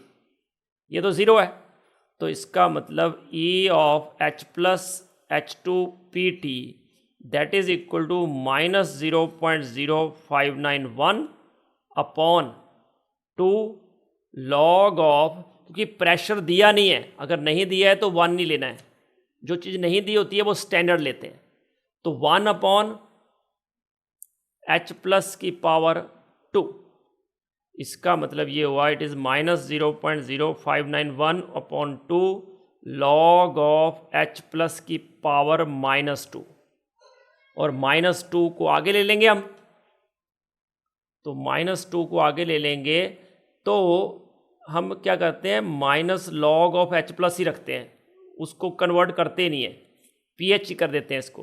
तो ये -2 हमने आगे ले लिया, तो माइनस 0.0591 अपॉन 2 इंटू -2 और लॉग ऑफ H प्लस। तो ये जो है वैल्यू, इसको हम क्या कर देते हैं, माइनस को उधर ले लेते हैं। तो 2 से 2 कैंसिल, माइनस 0.0591 और ये माइनस इसके साथ ले लिया, minus log of H plus. तो क्या हो जाएगा, माइनस 0.0591 इंटू pH। इसको मैंने माइनस को इसके साथ ले लिया लॉग H प्लस के साथ, तो ये हो गया minus 0.0591 into 10 that is minus 0.591 volt. Minus 0.591 volt, that is option B is correct. pH जो है 10 के लिए, potential of hydrogen electrode at pH 10 will be, तो याद रखना कि E इलेक्ट्रोड जो है that is minus 0.591 volt. Okay, next question. For the Daniell cell involving the cell reaction, ये सेल रिएक्शन है, N आपको पता ही है 2 है। अब मुझे लग रहा है कि N तो निकालने आपको आ गया होगा। क्वेश्चन क्या है, standard free energies of formation of zinc solid, copper solid, copper 2 plus aqueous, zinc 2 plus aqueous are given. तो हमें standard EMF of the cell निकालना है। मैंने आपको करवाया था कि delta G nought equal to minus NF E nought cell. तो इसके अकॉर्डिंग आपके पास जो E नॉट सेल है that is equal to minus delta G nought upon NF। n तो 2 है, f की वैल्यू आपको दे रखी है, डेल्टा जी नॉट निकालना है। तो इस रिएक्शन के लिए डेल्टा जी नॉट क्या होगा, तो याद रखना delta G nought is equal to sum of the free energies, standard free energies of product minus sum of the free energies of reactant. तो प्रोडक्ट की फ्री एनर्जी कितनी हुई, प्रोडक्ट में क्या क्या है, देखो standard free energy of Zn2 plus standard free energy of copper minus standard free energy of zinc plus standard free energy of copper 2 plus. तो जैसे मैंने एक बताया ना आपको कि जो कॉन्सेंट्रेशन सेल में E not cell is always zero, वैसे ही इसमें याद रखना कि किसी की भी standard free energy in their elemental state is zero. Standard free energy of formation in standard state is always zero. अगर जिंक और कॉपर की नहीं भी दी होती ना तो भी याद रखना वो ज़ीरो ही होगी। तो इस तरह से Zn2 प्लस की वैल्यू ले लो पहले, Zn2 प्लस की वैल्यू कितनी है -154 माइनस ये तो ज़ीरो हो गया, जिंक की ज़ीरो, कॉपर की ले लो तो कॉपर की है +64.4। तो इस तरह से कितनी हो गई वैल्यू -218.4 किलो जूल पर मोल। सही किया मैंने, 154 प्लस 164 सॉरी 154 प्लस 64.4 154 प्लस 64.4 ठीक है 218.4। तो ये तो किलो जूल में है तो इसको जूल में कर दो तो 218,400 जूल पर मोल। तो ये आएगी आपके पास डेल्टा जी नॉट। तो E not cell is equal to -218,400 और माइनस बाहर भी है और ये माइनस डिवाइडेड बाई 2 इंटू 96500 तो माइनस माइनस हो गया प्लस। तो प्लस में वैल्यू आएगी और कितनी आएगी बोलो, कितनी आएगी 218,400 divided by 2 divided by 96500 that is 1.13 volt. इसको तो कंप्लीट करना पड़ेगा क्योंकि देखो 1.31 भी है और 1.13 भी है, इसलिए इसको ध्यान से करना पड़ेगा। अदरवाइज एक ही 1.13 होता और दूसरी 2 पॉइंट समथिंग होती तो आसान हो जाता, बट बिल्कुल क्लोज रिजल्ट्स हैं इसलिए you have to calculate it finitely, मतलब एंड तक आपको लेके जाना पड़ेगा इसको। तो इसका ऑप्शन सही था। और देखो 2021 में क्वेश्चन आया है बट उसने मिक्स कर दिए हैं दो कंसेप्ट, एक थर्मोडायनेमिक्स का कंसेप्ट है और एक इलेक्ट्रोकेमिस्ट्री का, बट बिल्कुल आसान सा कंसेप्ट था क्योंकि डेल्टा जी क्या होता है, प्रोडक्ट माइनस रिएक्टेंट, चाहे वो फ्री एनर्जी हो, चाहे वो इंथैल्पी हो, चाहे एंट्रोपी हो, प्रोडक्ट माइनस रिएक्टेंट होता है। सिर्फ बॉन्ड इंथैल्पीज दी हों तो रिएक्टेंट माइनस प्रोडक्ट होता है इंथैल्पी ऑफ रिएक्शन में, वो हम थर्मोडायनेमिक्स में करेंगे। Yes, this is the question which is something different. ये भी कितने क्वेश्चन, बस 3 क्वेश्चन बचे हैं आज का, फिर हम विराम दे देंगे। टाइम थोड़ा सा ज़्यादा हो गया बट एनी हाउ ये 3 क्वेश्चन कर लेते हैं। क्वेश्चन है calculate the KSP of AgBr in water at 25 degree Celsius from the cell. अब देखो एक Ag है, AgBr सैचुरेटेड। सैचुरेटेड AgBr का मतलब क्या होता है कि जितने Ag प्लस और Cl negative ion Ag plus और Br नेगेटिव आयन जो है सैचुरेटेड सोल्यूशन में हों उनको हम AgBr सैचुरेटेड बोलते हैं, और AgBr सॉलिड मतलब अनडिजॉल्व्ड, AgBr सैचुरेटेड मतलब maximum number of Ag plus and Br negative ion in the solution. तो सैचुरेटेड और सॉलिड में डिफरेंस क्लियर हो गया। अब मैं इसका रिएक्शन लिखता हूं, सेल रिएक्शन। देखो पहला है Ag और इससे क्या मिल रहा है Ag plus plus Br negative, ये मिल रहा है पहले केस में। तो ऑब्वियसली इसमें Ag प्लस और Br नेगेटिव है, मतलब Br नेगेटिव लिखने की जरूरत नहीं है हमें, सिंपली 1 इलेक्ट्रॉन लिख दो, हो गया इसका काम।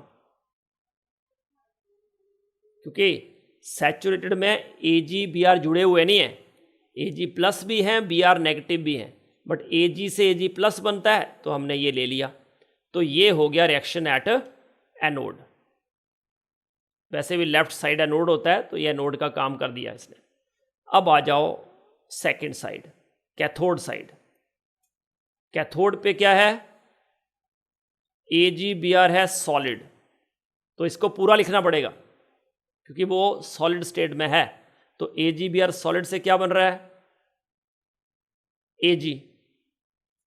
अब AgBr से Ag बन रहा है तो ऑब्वियसली AgBr में Ag क्या है 1 प्लस और Br है नेगेटिव, तो Br नेगेटिव को तो ऐसा सच लिख देंगे और साथ में लिख देंगे एक electron.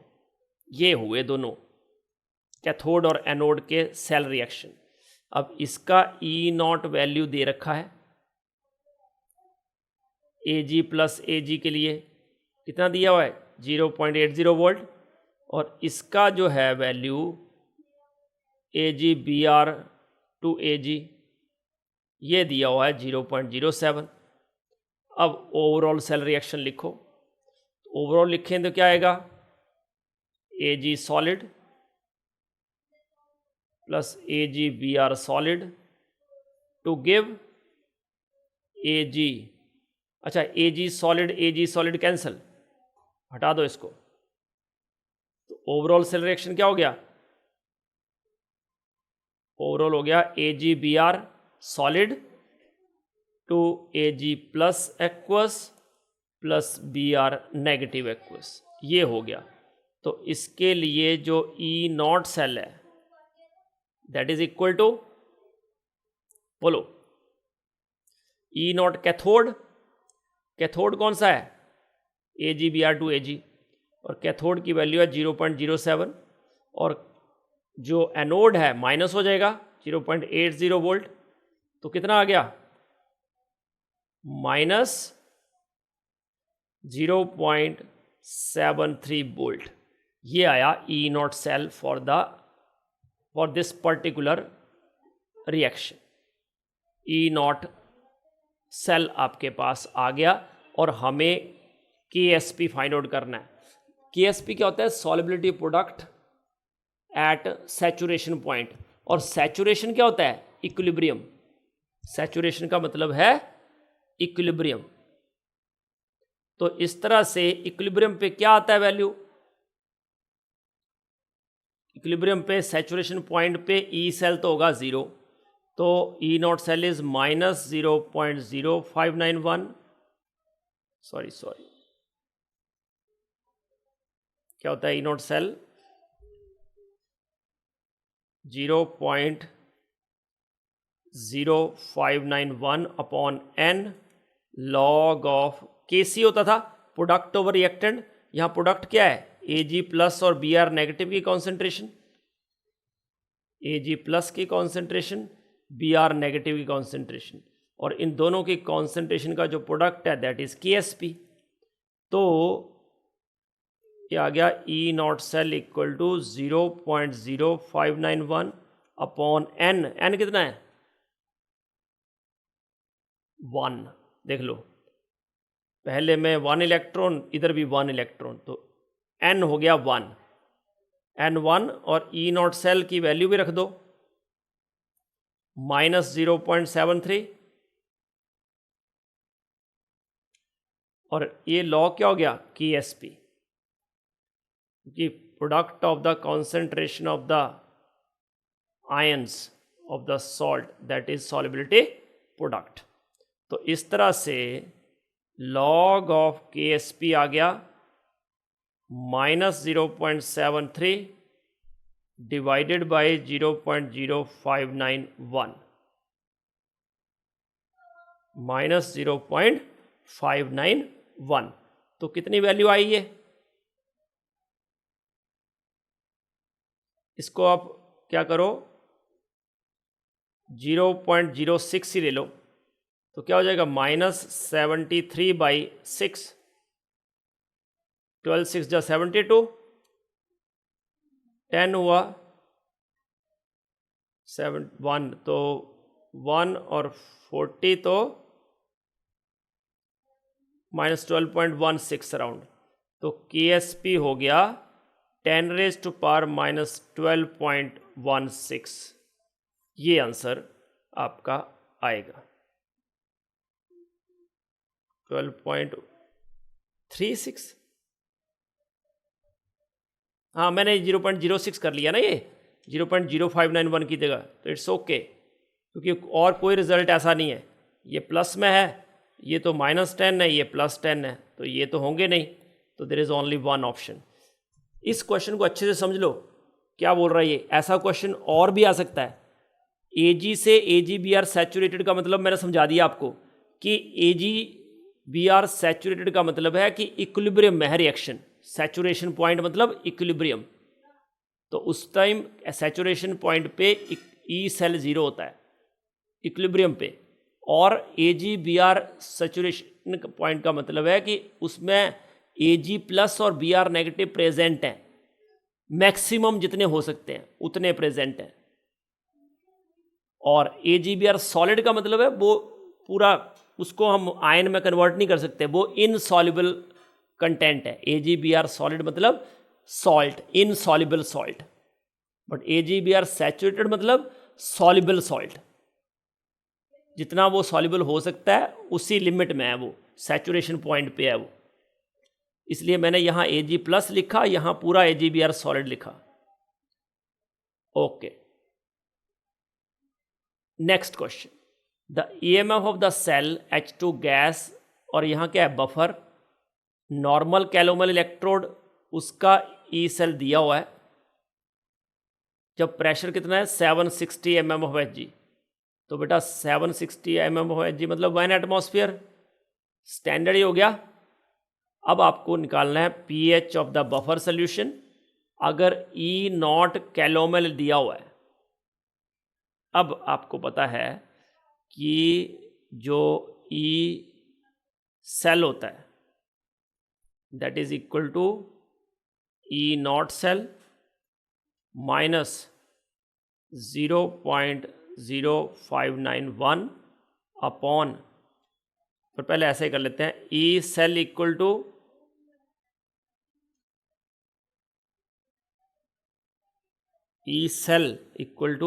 E cathode minus E anode. E cell equal to E cathode minus E anode. अब यहाँ से आपके पास ये जो कैथोड है वो क्या है बताओ, हाइड्रोजन या कैलोमल?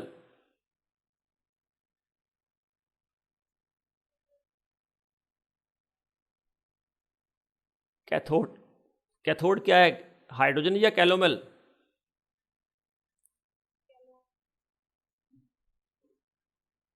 हाँ, क्योंकि नॉर्मल कैलोमल इलेक्ट्रोड दिया है, तो नॉर्मल कैलोमल इलेक्ट्रोड का मतलब क्या है?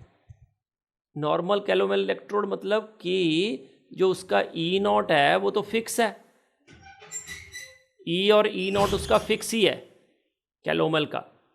तो इस तरह से हमारे पास जो है बचेगा क्या, सिर्फ हाइड्रोजन।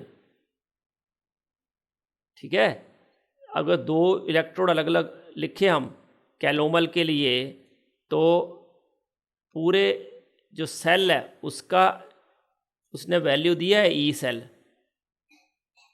कितना दिया है 0.6885, 0.6885 उसने वैल्यू दे रखी है आपको।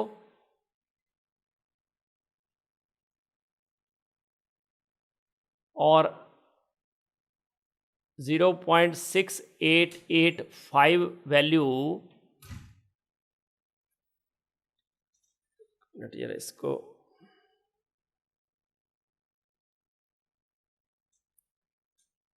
ये हो गया normal calomel electrode,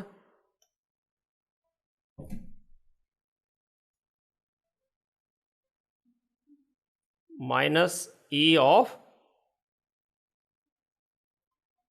hydrogen electrode, ये H प्लस किसके हैं, बफर के, और इसकी वैल्यू तो फिक्स ही होती है, दैट इज 0.28, इसकी वैल्यू फिक्स है, कितनी है 0.6885, और इसकी वैल्यू जो है वो है 0.28, जो स्टैंडर्ड वैल्यू है वही रहेगी, क्योंकि दिया ही है नॉर्मल हाइड्रोजन इलेक्ट्रोड, ये अपने आप में क्या है, स्टैंडर्ड इलेक्ट्रोड है ना, तो वैल्यू फिक्स ही है, minus E of H plus H2, H plus किसका, बफर का, तो इसको माइनस कर दो तो क्या आ जाएगा,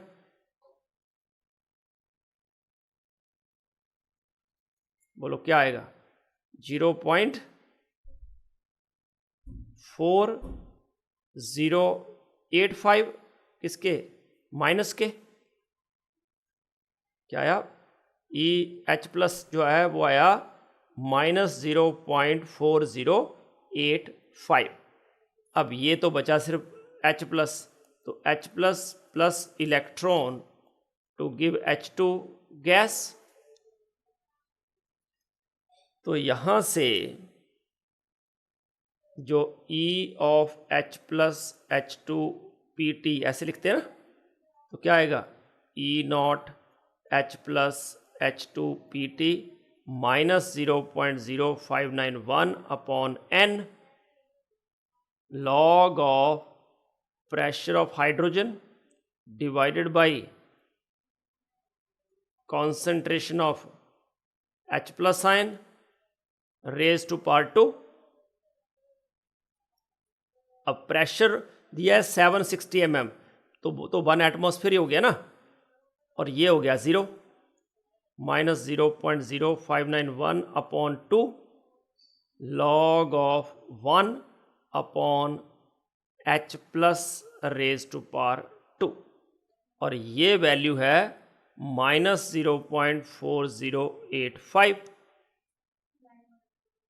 तो इस तरह से ये वैल्यू आ गई माइनस 0.4085 माइनस 0.03 कर दो इसको, और ये क्या हो जाएगा, H प्लस की पावर ले लो -2, तो ये माइनस माइनस कैंसल,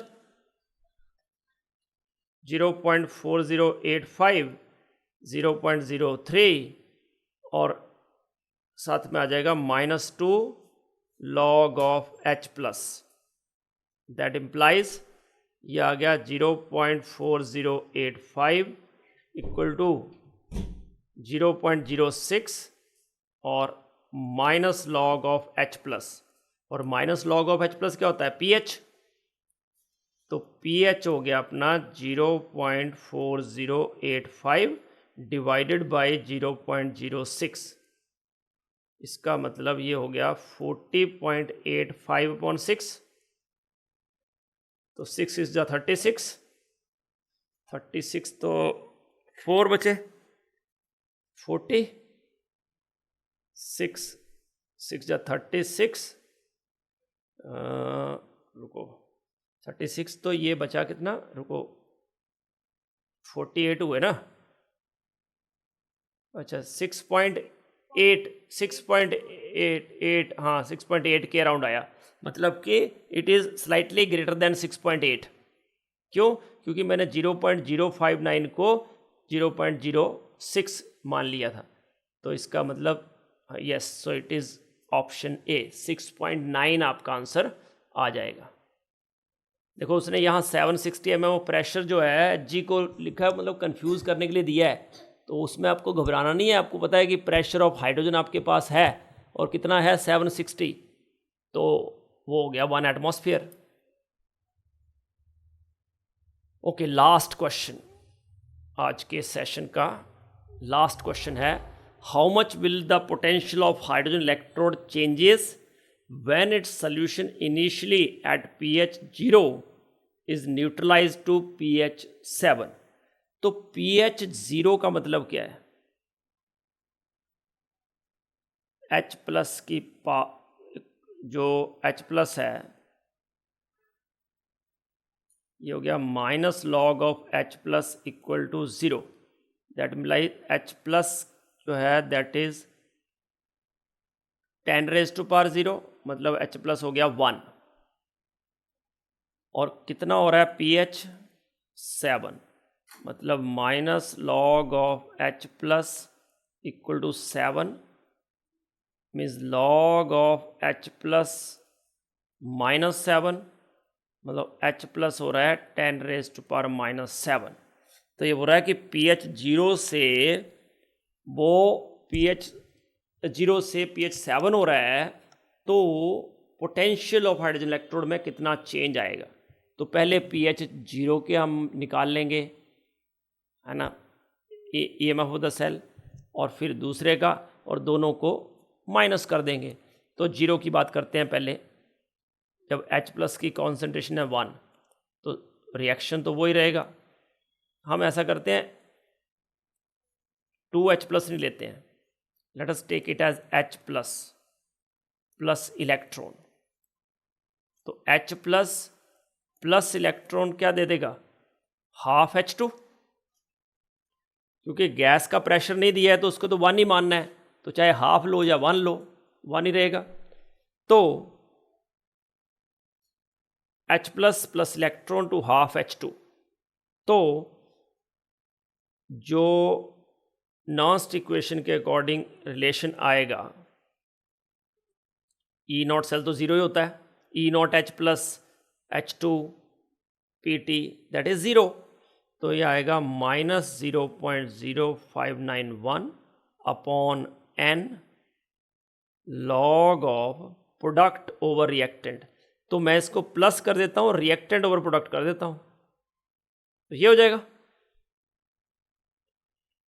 तो यहाँ से इसको मैं 0.0591 अपॉन N माइनस कर दिया, और इसको minus log of H plus ले लिया, तो ये हो जाएगा pH। इसका मतलब ये हुआ कि EH plus H2 PT that is equal to minus 0.0591 upon N pH। तो अब मैं लिखता हूँ E1। E एक बार फिर लिख देता हूँ, E क्या था? E is plus 0.0591 upon N, minus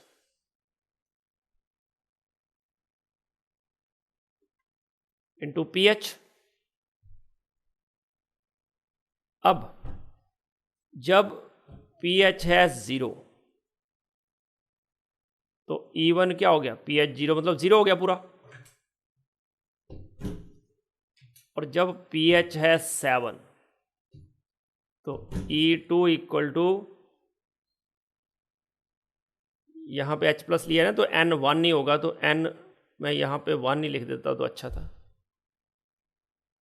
ये 1 नहीं है।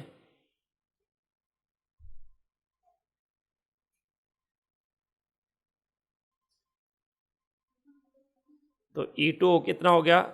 माइनस 0.0591 इंटू 7, तो इसको माइनस 0.06 ले लो इंटू 7, तो ये आएगा माइनस 0.42, थोड़ा सा ज़्यादा आया ना, 0.0591 की जगह 0.06 था। तो इसका मतलब कि pH 0 से 7 जाता है तो जो EMF ऑफ द सेल है, 0 से क्या होता है -0.42, मतलब EMF of the cell decrease by 0.42 volt.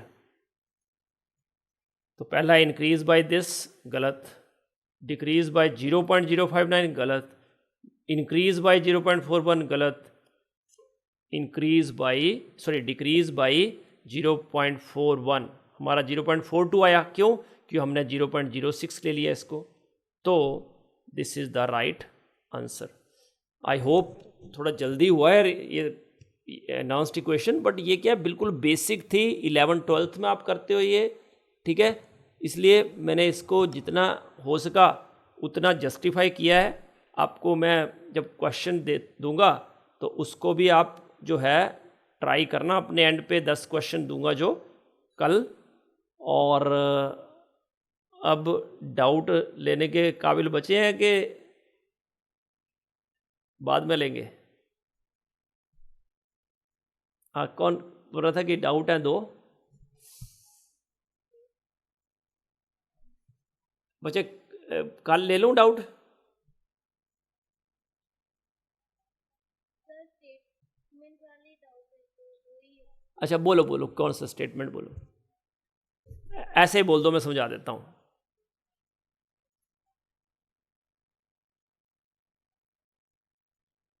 Sir 6 और 11 एक बार रीड करोगे? ये सिक्स्थ असाइनमेंट है ना? रीड करोगे, क्या है वो?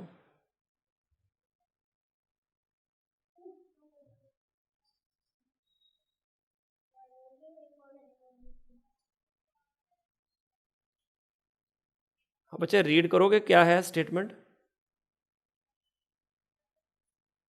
सर मेरा अभी ओपन नहीं है, आप बता दीजिए। सर कोलिजन थियरी वाला क्वेश्चन है। कोलिजन थियरी वाला क्वेश्चन है, CK 6। उसमें सर आंसर है ना 6 वाले में वो है assume that the reactant are perfectly oriented, तो वो क्यों नहीं आता है? बेटा, कोलिजन थियरी जो है वो क्या बोलती है कि एक तो कोलिजन होने चाहिए, है ना, और एक्टिवेशन एनर्जी क्या होनी चाहिए? हाई, है ना। वो बोलता है कि जो पार्टिकल्स हैं दे आर हार्ड स्फीयर्स। वो पार्टिकल को क्या बोलता है? हार्ड स्फीयर्स बोलता है ना। इसलिए वो वाला पार्ट नहीं आएगा, क्योंकि रिएक्टेंट को क्या बोलता है? वो हार्ड स्फीयर्स। इसलिए जो ओरिएंटेशन फैक्टर है that is not the right answer. समझे? ओरिएंटेशन फैक्टर को वो एक्सप्लेन नहीं करता है कोलिजन थ्योरी, क्योंकि ओरिएंटेशन से रिलेटेड क्या है कि मॉलिक्यूल जो है वो परफेक्टली ओरिएंट होने चाहिए, मतलब उनके जो कोलिजन होने चाहिए वो क्या होना चाहिए? प्रॉपर ओरिएंटेशन होनी चाहिए। बट वो जो कोलिजन थ्योरी है वो तो बोलती है कि मॉलिक्यूल्स आर हार्ड स्फीयर्स। समझ गए बात को? तो अगर हार्ड स्फीयर्स हैं तो उनका तो ओरिएंटेशन क्या होगा? स्फेरिकल, मतलब नॉन डायरेक्शनल है वो। समझे? हेलो, ओके, ठीक है। और दूसरा कौन सा है? 11 क्या है? लास्ट क्वेश्चन, मतलब According to Eisenstein theory for a bimolecular reaction, the activated complex has fit for option C. उसमें आंसर था 1 low frequency vibration। हाँ, बच्चा, जो मैंने ये बताया भी था कि जो एक्टिवेटेड कॉम्प्लेक्स होता है ना, उसमें एक वाइब्रेशनल मोशन जो है, वाइब्रेशनल डिग्री ऑफ फ्रीडम जो है, that is converted into translational degree of freedom.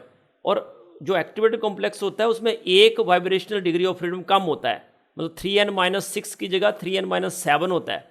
और जो at the top of the energy होगा, मतलब एक्टिवेटेड कॉम्प्लेक्स की एनर्जी मैक्सिमम होती है, तो उसकी जो वाइब्रेशन होगी, कौन सी वाइब्रेशन होगी? लो फ्रीक्वेंसी वाइब्रेशन होगी, जो प्रोडक्ट बनाएगी। ये मैंने लिखवाया था स्पेशली कि सर वो लो फ्रीक्वेंसी कैसे आई वही नहीं पता था। हाँ, क्योंकि वो बेटा ऑलरेडी हाईली एनर्जेटिक है, तो उसकी जो वाइब्रेशन है वो लो फ्रीक्वेंसी वाली जो वाइब्रेशन है ना, बहुत सारी वाइब्रेशन है उसमें, तो जो सबसे लो फ्रीक्वेंसी की वाइब्रेशन होगी वो प्रोडक्ट बनाएगी। समझ में आया? जो उसका एक वाइब्रेशन डिग्री ऑफ फ्रीडम कम होगा ना, तो वो जो प्रोडक्ट बनाएगा वो कौन सा होगा? जो लो फ्रीक्वेंसी वाला होगा, मिनिमम फ्रीक्वेंसी वाला जो वाइब्रेशन होगा ना, वो प्रोडक्ट बनाएगा। ये है पॉइंट। मतलब as per activated complex theory, जो सबसे लो वाइब्रेशन होगी टोटल 3n-6 में से, जो लोएस्ट फ्रीक्वेंसी वाली वाइब्रेशन होगी वो जो है कन्वर्ट होगी, मतलब वो जो है लॉस होगी एक्टिवेटेड कॉम्प्लेक्स की, तब उसकी degree of freedom, degree of vibrational degree of freedom कितनी हो जाएगी? 3n-7 rather than 3n-6। जो एक वाइब्रेशन फ्रीक्वेंसी ऑफ वाइब्रेशन कम हुई ना, वो कौन सी है? लो फ्रीक्वेंसी की। ठीक है? ठीक है, ओके बेटा, चलो थैंक यू सो मच। आप लोग टिके रहे मैदान में इतनी देर तक। ठीक है, ओके ग्रेट, बाय बाय।